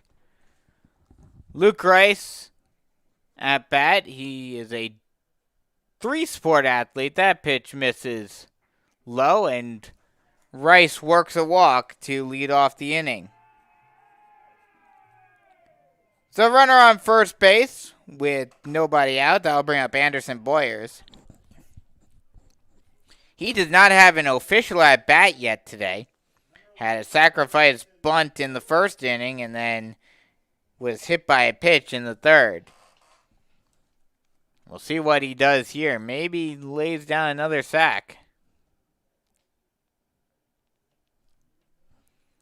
The first pitch to Boyers is swung on and missed, not bunting.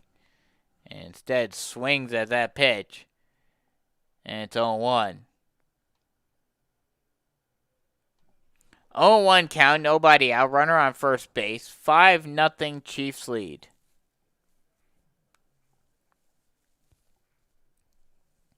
Sun just about completely set here. The pitch. Strike right down the plate. And it's 1-1. Excuse me, 0-2.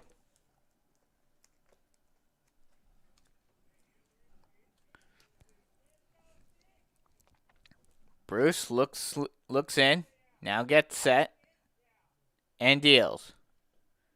Check swing, and they will say that Boyers went around, so that's a strikeout, 3-pitch strikeout on Boyers, and that'll give Myrtle Beach 1 out. Bring up Caden Kingston, who is 0 for 1 today, reached on a fielder's choice and a walk, but was stranded at first base on both attempts. The first pitch to Kingston, ball low, and it's 1-0.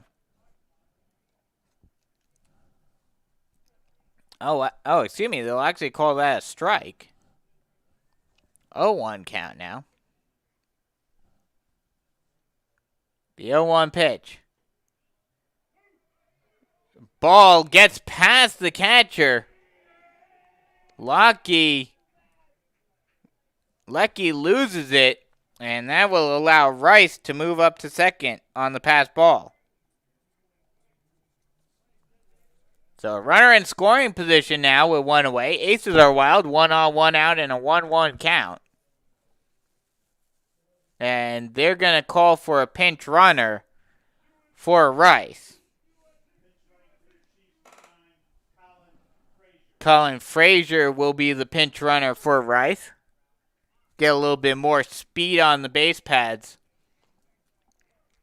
to try to score another run. And in high school, where a pinch runner does not mean the player that is being pinched for comes out of the game. That pinch runner comes in handy very well. That pitch misses low and away, gets by the catcher, and he loses it again. And in the process, that'll allow Frazier to move up to third. So 2 straight pass balls on 2 straight pitches gives the Chiefs another run just 90 feet away.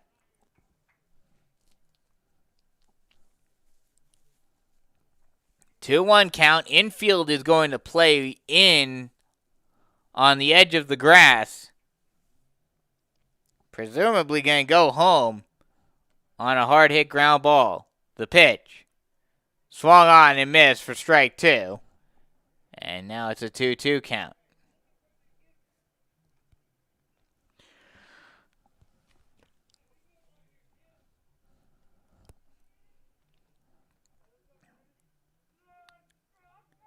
The lights completely illuminating this field now. The 2-2.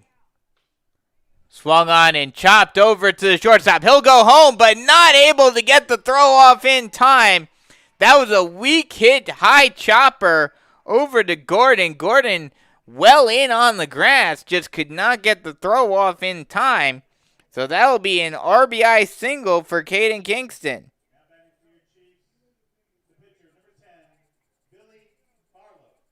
That'll bring up Billy Barlow. And now it's a 6-1 ball game. Or excuse me, 6-0.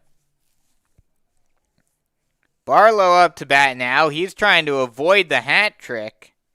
Has struck out twice already, and both times resulted in the inning ending. So unless Kingston decides to try to take second and gets caught stealing, that will not happen. He is going, and he's able to get to second safely, standing up. Ball was swung on and missed by Barlow. Not sure if it was supposed to be a hit and run, or Barlow just decided to swing at it. But either way, it is a stolen base for Kingston, and now there's another runner in scoring position. The 0-1 pitch. Swung on and missed. A good changeup. Gets by Lecky at the plate, though. And in the process, another pass ball results in another runner advancing bases. And Kingston is now 90 feet away.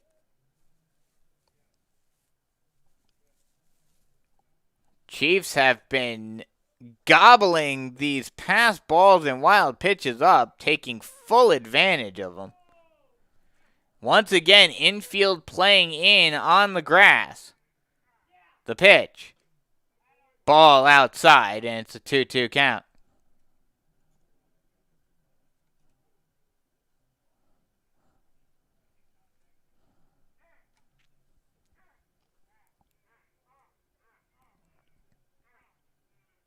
The 1-2.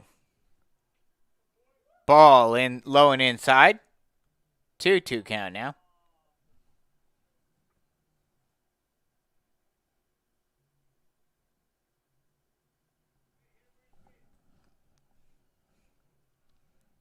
Runner on third base, 1 away. Infield playing in, trying to avoid another run from scoring. The 2-2.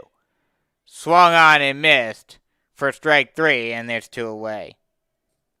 Not what you wanted to see as a Chiefs fan. Now, granted, the Chiefs are up very big and don't really need the insurance runs as much as they would have perhaps earlier on in the game, but you do not like seeing the Chiefs stranding runners in scoring position. That's something you have to avoid as you go into the playoffs. The pitch to Freeman is it's a wild pitch by Lecky, but it was strong enough that it ricocheted off of the backstop right back to Lecky, and in the process, that will hold Kingston at third. A lucky break for Myrtle Beach, as that ball was thrown very hard enough by Bruce that he ricocheted right back to Lecky at the plate. That pitch swung on and missed on the ball in low and inside, and it's 1-1. Freeman 1 for 2 today with a double and a run scored. The pitch. Ball once again, this time not able to ricochet quite hard enough, and Kingston is able to slide in safely and score another run on the wild pitch. That'll extend the lead out to 7-0. Once again, the ball ricocheted off the backstop, and Lecky was able to flip it to Bruce and almost get Kingston out. But Kingston was able to slide headfirst underneath the tag and score another run for North Myrtle Beach. 7-0. 2-1 count now. The pitch. Ball once again gets past Lecky at the plate, but this time with no one on base, no harm, no foul. 3-1 count. And Lecky now going to go out to talk with Bruce, try to settle him down as he's missed wild on multiple occasions in this inning. Already 4 bases taken as a result of pass balls or wild pitches. And at least 1 or 2 that could have been taken. Now granted, those runs were scored regardless, as that pitch misses low, and Freeman works a walk. So now runner on first base with 2 away. That'll bring up the number 9 hitter, A.J. Vereen. Oh, excuse me, Trace Hall will come in to pinch hit.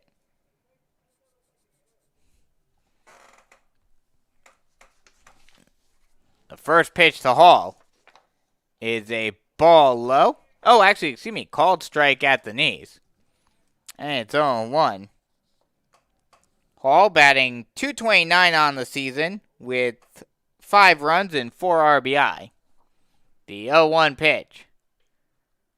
Called strike at the knees again, and it's 0-2. And after being very wild throughout this inning, Bruce has finally settled down a little bit and regained his command. That ball is grounded. A slow roller over to the shortstop. Great running play by Gordon, ranging in and throwing a strong bullet over to Rhodes at first base for the final out of the inning, but not before the Chiefs put 2 more on the board on 1 hit, no errors, 3 errors, and 1 left on base. After 5 full, it's 7-0 Chiefs here on the North Myrtle Beach Chiefs Sports Network.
Top of the order due up for the Seahawks as we head to the top half of the 6th inning. And the no-no is still a go for Billy Barlow. This as a pinch hitter coming in for, the new hitter for Myrtle Beach coming into the game earlier on is Drake Rhodes. The first pitch to Rhodes is swung on and fouled off, and it's 0-1. Drake Rhodes comes into this game with a 111 batting average, 6 runs, and 2 RBI.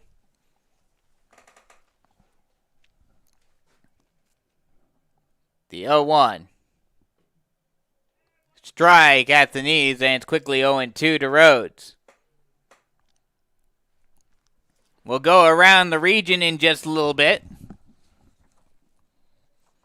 The 0-2 pitch from Barlow is swung on and fouled off, and we'll do it all over again at 0-2.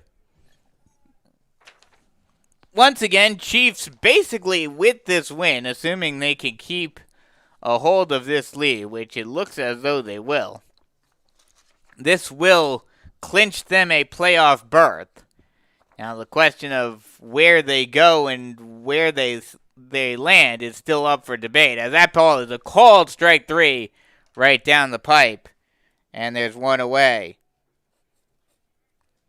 That'll bring up Jeremy Jones. He's 0 for 2. He's trying to avoid the hat trick.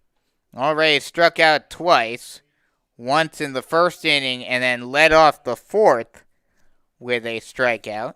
Both of them swinging.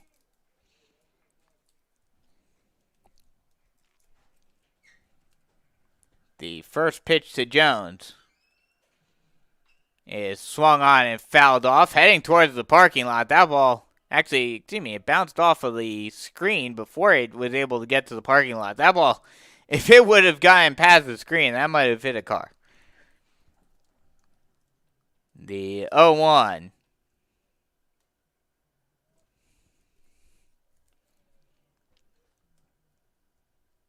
And he loses his step, does Barlow, but with no one on base, no harm, no foul, and he'll just reset.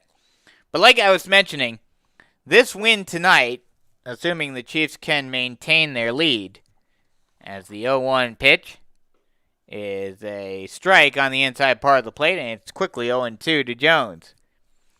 As long as they can maintain their lead, it clinches a playoff berth for the Chiefs. But where they land is the question. South Florence at 8-2 on the season in region play, playing West Florence. We'll get you the score for that game in just a second. That pitch misses low. 1-2 count now. The score in the West Florence game right now,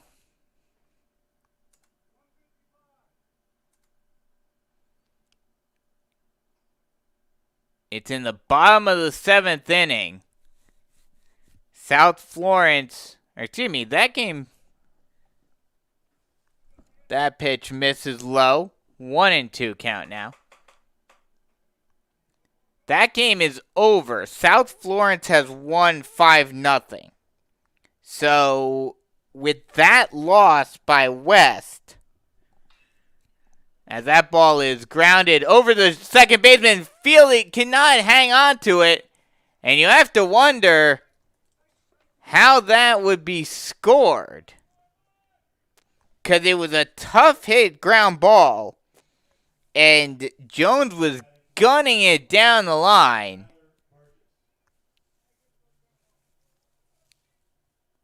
But Simpson tried to make a play on it. Jones was gunning down the line, and Simpson just could not make the play. Unfortunately, I think you have to say that you have to count that as a hit. So there goes the no-no in the 6th inning for Barlow. The pitch is swung on and missed for strike 1 to Tyler Burgess, who he's 0 for 2 today. Flew out to end the 1st inning and then struck out looking in the 4th. The 0-1 pitch is swung on and grounded over to third. Throw on the 2nd in time to get the lead runner, but not able to get the double play on the lightly hit ground ball. So a 5-3 fielder's choice. We'll put a runner on first base once again now with 2 away. That'll bring up Austin Gordon. He's 0 for 2, trying to avoid the hat trick himself. Struck out twice already. Wants to lead off the second inning and then to end the fourth. The pitch. Ball just a little outside. Bounces off the glove of Velez, but with no one on base. Or excuse me. That pass ball will allow Burgess to advance to second base. So now runner in scoring position with 2 away.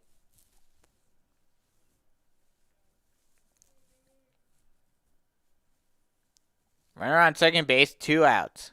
The pitch. Strike right down the heart of the plate, and it's a 1-1 count.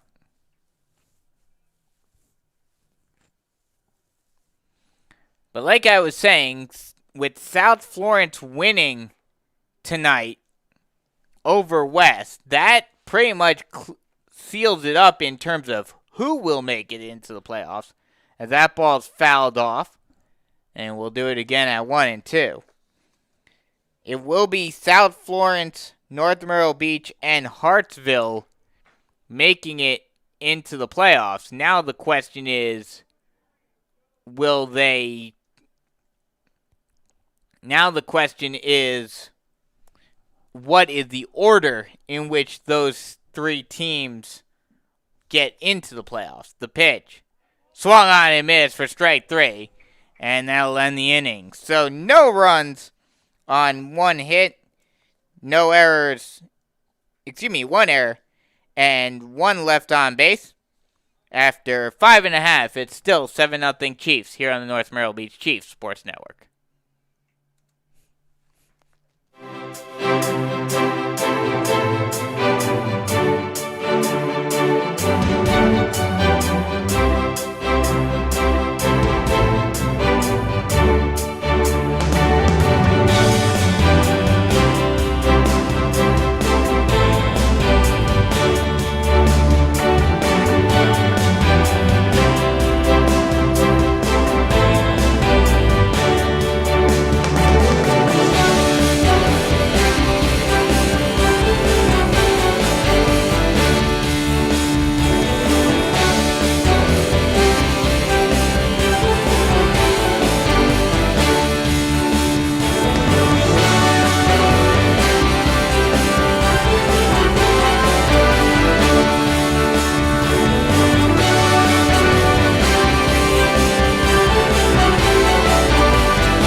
Top of the order due up for the Chiefs. It will be J.J. Velez leading it off. The first pitch is a ball, and it's 1-0 to Velez. Velez 0 for 2 today, but reached on an error and a walk, and came around to score on both occasions. The 1-0 pitch. That is a called strike on the low inside corner, and it's 1-1.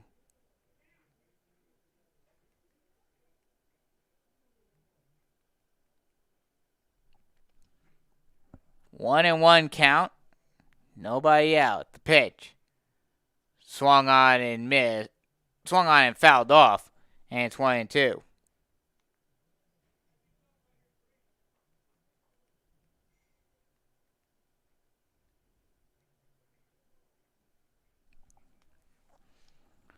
One and two, nobody out.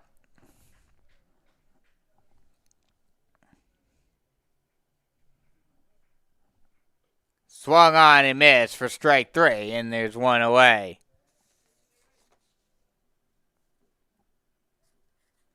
So one away, that'll bring up Jomar Lugo. He is 0 for 2. Reached base each time, however. Reached on a walk and came around to score in the first inning. Then reached on an error in the second. Got all the way to third. And also got all the way to third in the fourth inning on a fielder's choice. First pitch is a ball outside, and it's 1-1. 1-0.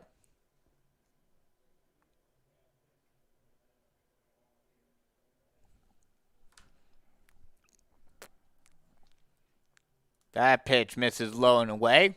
2-0 count.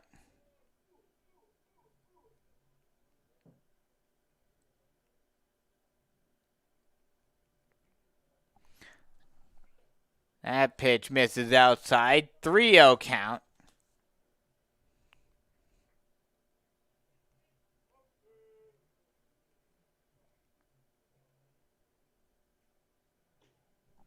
That pitch misses low, and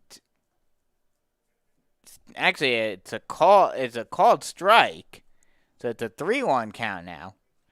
Lugo thought he had first base and was heading that way before he was called back. That pitch is swung on and lined down the left field line. In there for a base hit. Rounding first and heading for second and getting in there standing with the stand-up one-out double is Jomar Lugo, and the Chiefs are threatening yet again.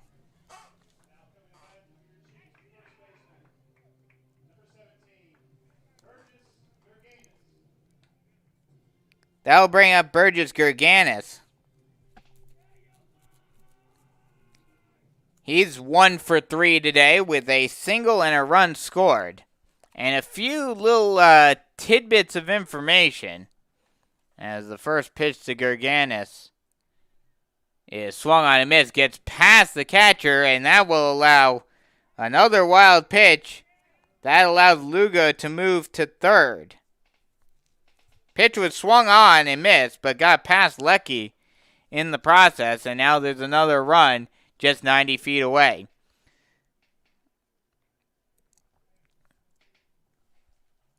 That pitch again gets past Lecky, and Lugo is able to score. Another wild pitch, and Lugo scores. 2 straight wild pitches. Lugo moves from second on one, or he moves from second to third on one, moves to third home on the second one.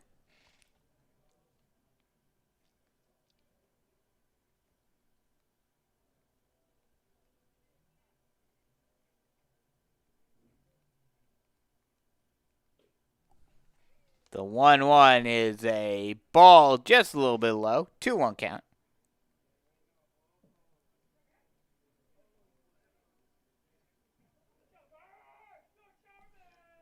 The 2-1. Ball low and away. 2-2 count now. But some quick tidbits of information following this 3-1 pitch. That pitch is swung on and missed for strike 2. Once again gets past Lecky. But with no one on base this time around, no harm, no foul. First off, confirmed with Ian Guerin that was in fact a hit. He gave it a hit as well. So the no-no is officially gone. That pitch misses low. So a walk for Gerganis. Puts a runner on first base with one away. And that will bring up the cleanup hitter, Luke Rice. He's 1 for 2 today. Had a 2-run single in the first inning. Struck out in the second and then walked and came around to score in the last inning. That pitch once again gets past Lecky. And that allows Gerganis to move up to second on the wild pitch.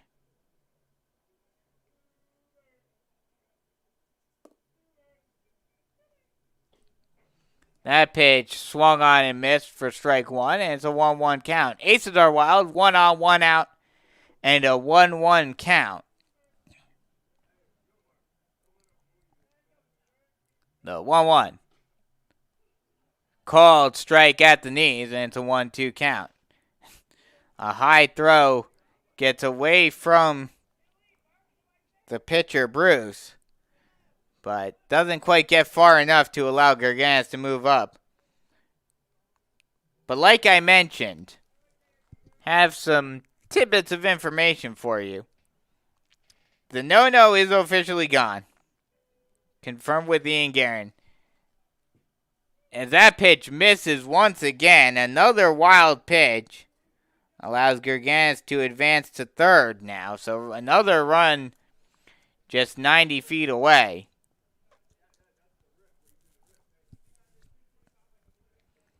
But the no-no is gone. Another tidbit of information as that pitch is slapped over to the pitcher. He'll flip on to first base, look the runner back. Just a weakly hit, basically a swinging bunt by Rice. And Bruce got off the mound, looked the runner back to third before flipping on to first base for the second out of the inning. So there are two away now, and that'll bring up Anderson Boyers. He is 0 for 1 today. Sacrifice bunted, was hit by a pitch and struck out. The first pitch is a strike on the low inside corner to the lefty, and it's 0-1. The 0-1 pitch. Strike on a low outside corner, and it's quickly 0-2. But like I was saying, a interesting tidbit of information. Now, I'm not sure if his number is correct, but according to Ian Guerin, Billy Barlow is at 91 pitches thus far. That pitch, low and away, gets past the catcher, but with no one on base, there is a runner on third, but does not quite get past Lecky enough to allow Gerganis to advance this time. 1-2 count.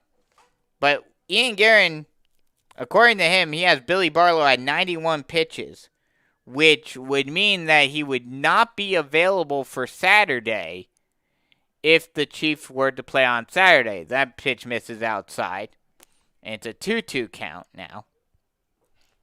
So that could be big for the Chiefs, although more than likely with the Chiefs having secured a spot in the playoffs, that pitch misses low and in.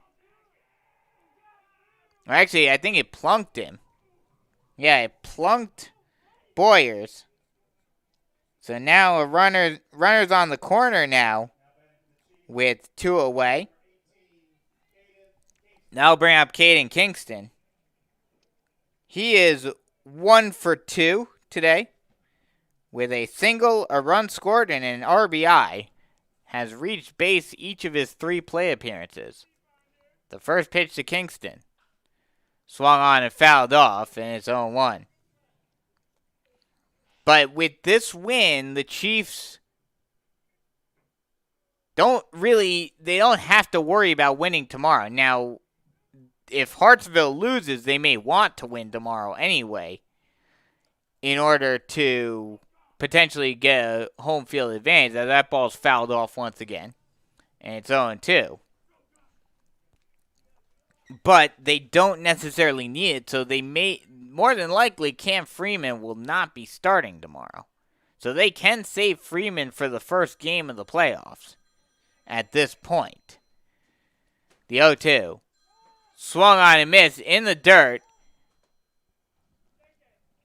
Lecky flips over to first base for the final out of the inning, but not before the Chiefs put another run on the board. 1 run on 2 hits, 1 error, no errors, and 2 left on base. After 6 full, we head to the last chance for Myrtle Beach. Head to the top of the 7th inning here on North Myrtle Beach Chiefs Sports Network.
last chance for Myrtle Beach here in the top half of the 7th inning. It will be the 5, 6, 7 hitters due up. Brandon Bruce leading it off. He is 0 for 1 today, as we have a new pitcher on the mound for North Myrtle. It is J.J. Velez out there. I'll get you his numbers on the season in just a second. The first pitch is a ball low and inside. And it's 1-0.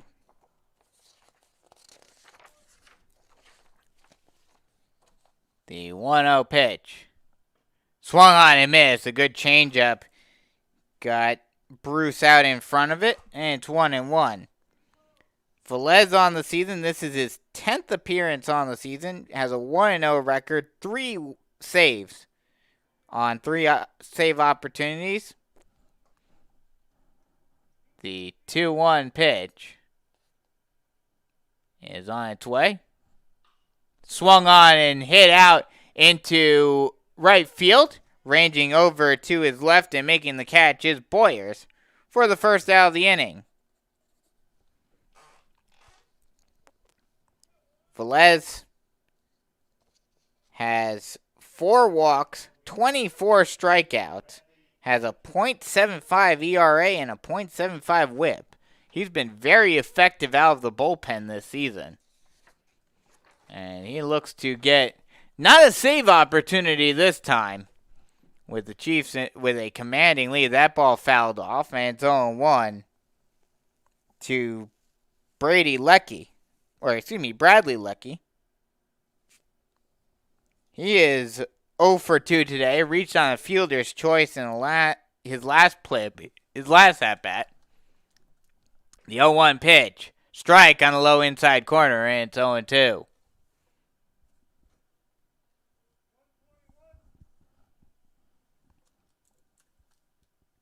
The 0-2 pitch.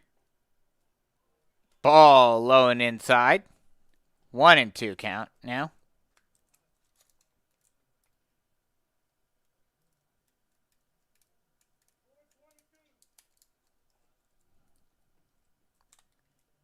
The 1-2. Swung on and fouled off, and we'll do it again at 1-2.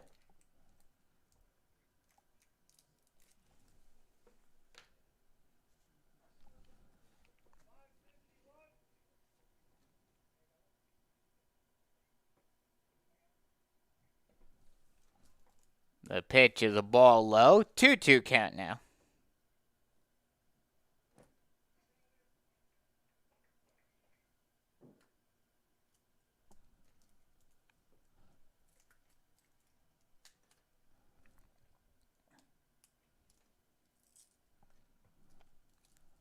Two and two, 1 away.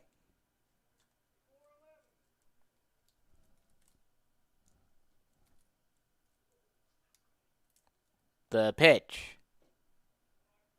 Ball just a little bit low, and it's a full count.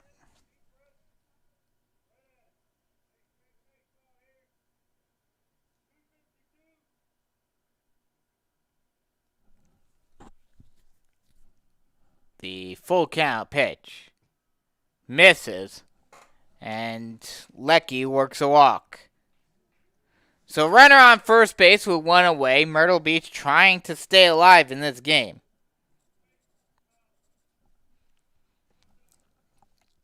That'll bring up Zach Blanton. He's 0 for 2 today. Got robbed on a line drive. A great play by Gerganis at first base in the 3rd inning.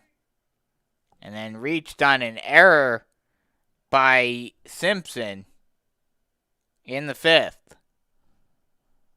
On a pop fly. The pitch.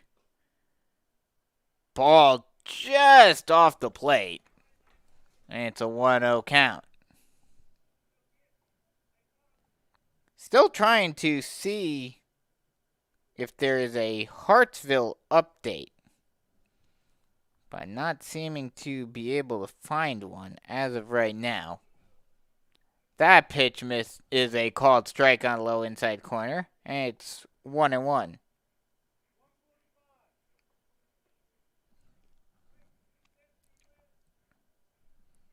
The 1-1 pitch.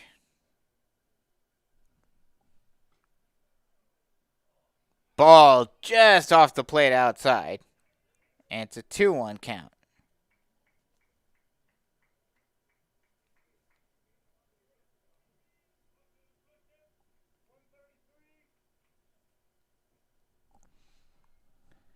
The 2-1 pitch. It swung on and missed for strike 2, and now it's a 2-2 count.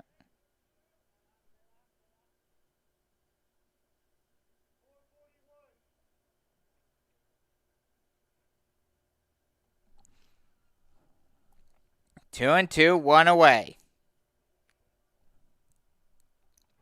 The pitch. Ball up and in. Snap throw over to first base. But Lecky is able to get back in. Full count now.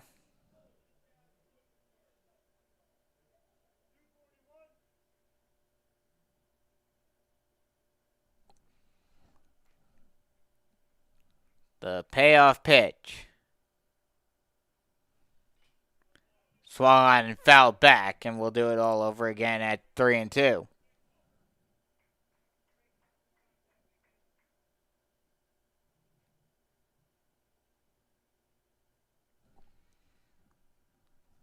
Velez goes out to talk with... Excuse me. Not Velez. It is... Not sure who the new catcher is actually now. Oh, it is Caden Kingston. Caden Kingston is now in to catch. He goes out to talk with Velez. The pitch is swung on and grounded foul. And we'll do it all over again.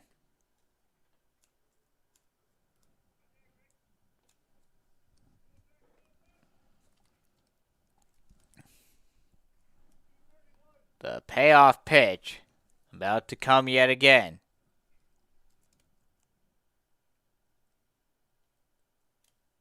It's on its way.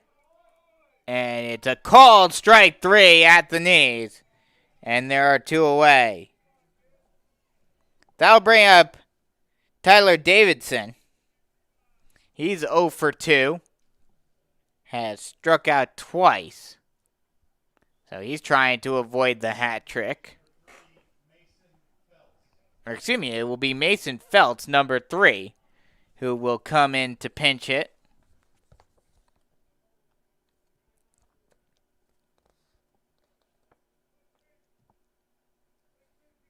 Mason Feltz. Batting 111 on the season. The first pitch to Fultz is swung on and missed for strike 1, and it's 0-1.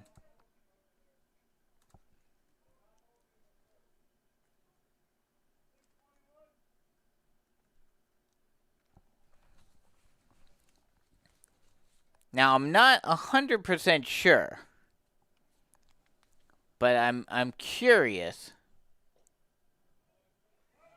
As that ball gets by Simpson, and a great throw, and that'll end the game. Simpson lost the ball for a second, or excuse me, not Simpson. Kingston lost the ball for a second there, and he was able to pick it up and throw down to second as Lecky took off on the dropped ball, but a great throw down to second base to get Lecky and end the game. So final score, 8-0 Chiefs win it, and that clinches a playoff berth for North Myrtle Beach. Not sure where they will end up, however, at this point. still trying to see. Can't seem to find an update on Hartsville.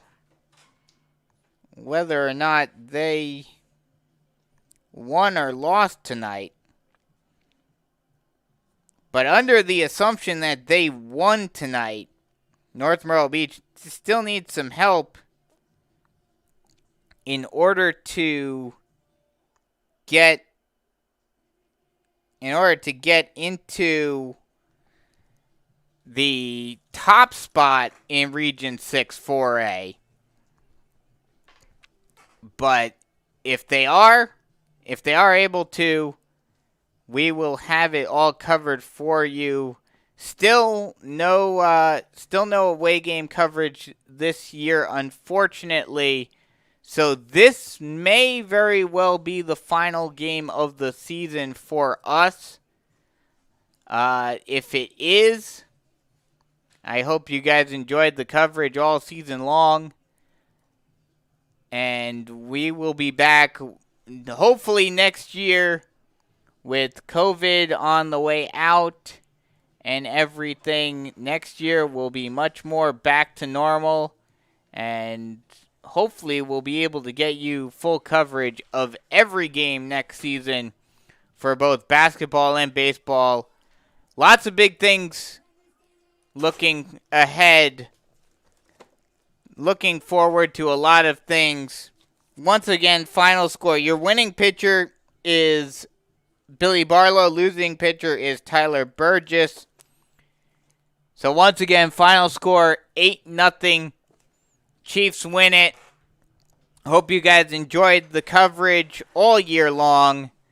And if this is in fact the last game of the season for us, I hope you guys enjoyed the coverage. Look forward to talking to you guys next season. And there's not really much more I can say than that. Hope you guys enjoyed it. Hope everyone stays safe. And we will talk to you next year. Once again, final score 8-0. Chiefs win it. Once again, be sure to stay tuned on NMB Chiefs Online for any updates in terms of if we are able to do any games, if there is a home game, or what have you. Once again, final score, Chiefs win it 8-0. This has been a presentation of the North Myrtle Beach Chiefs Sports Network, an affiliate of SHN Sports. I'm Brandon Biscobing saying so long, and we'll talk to you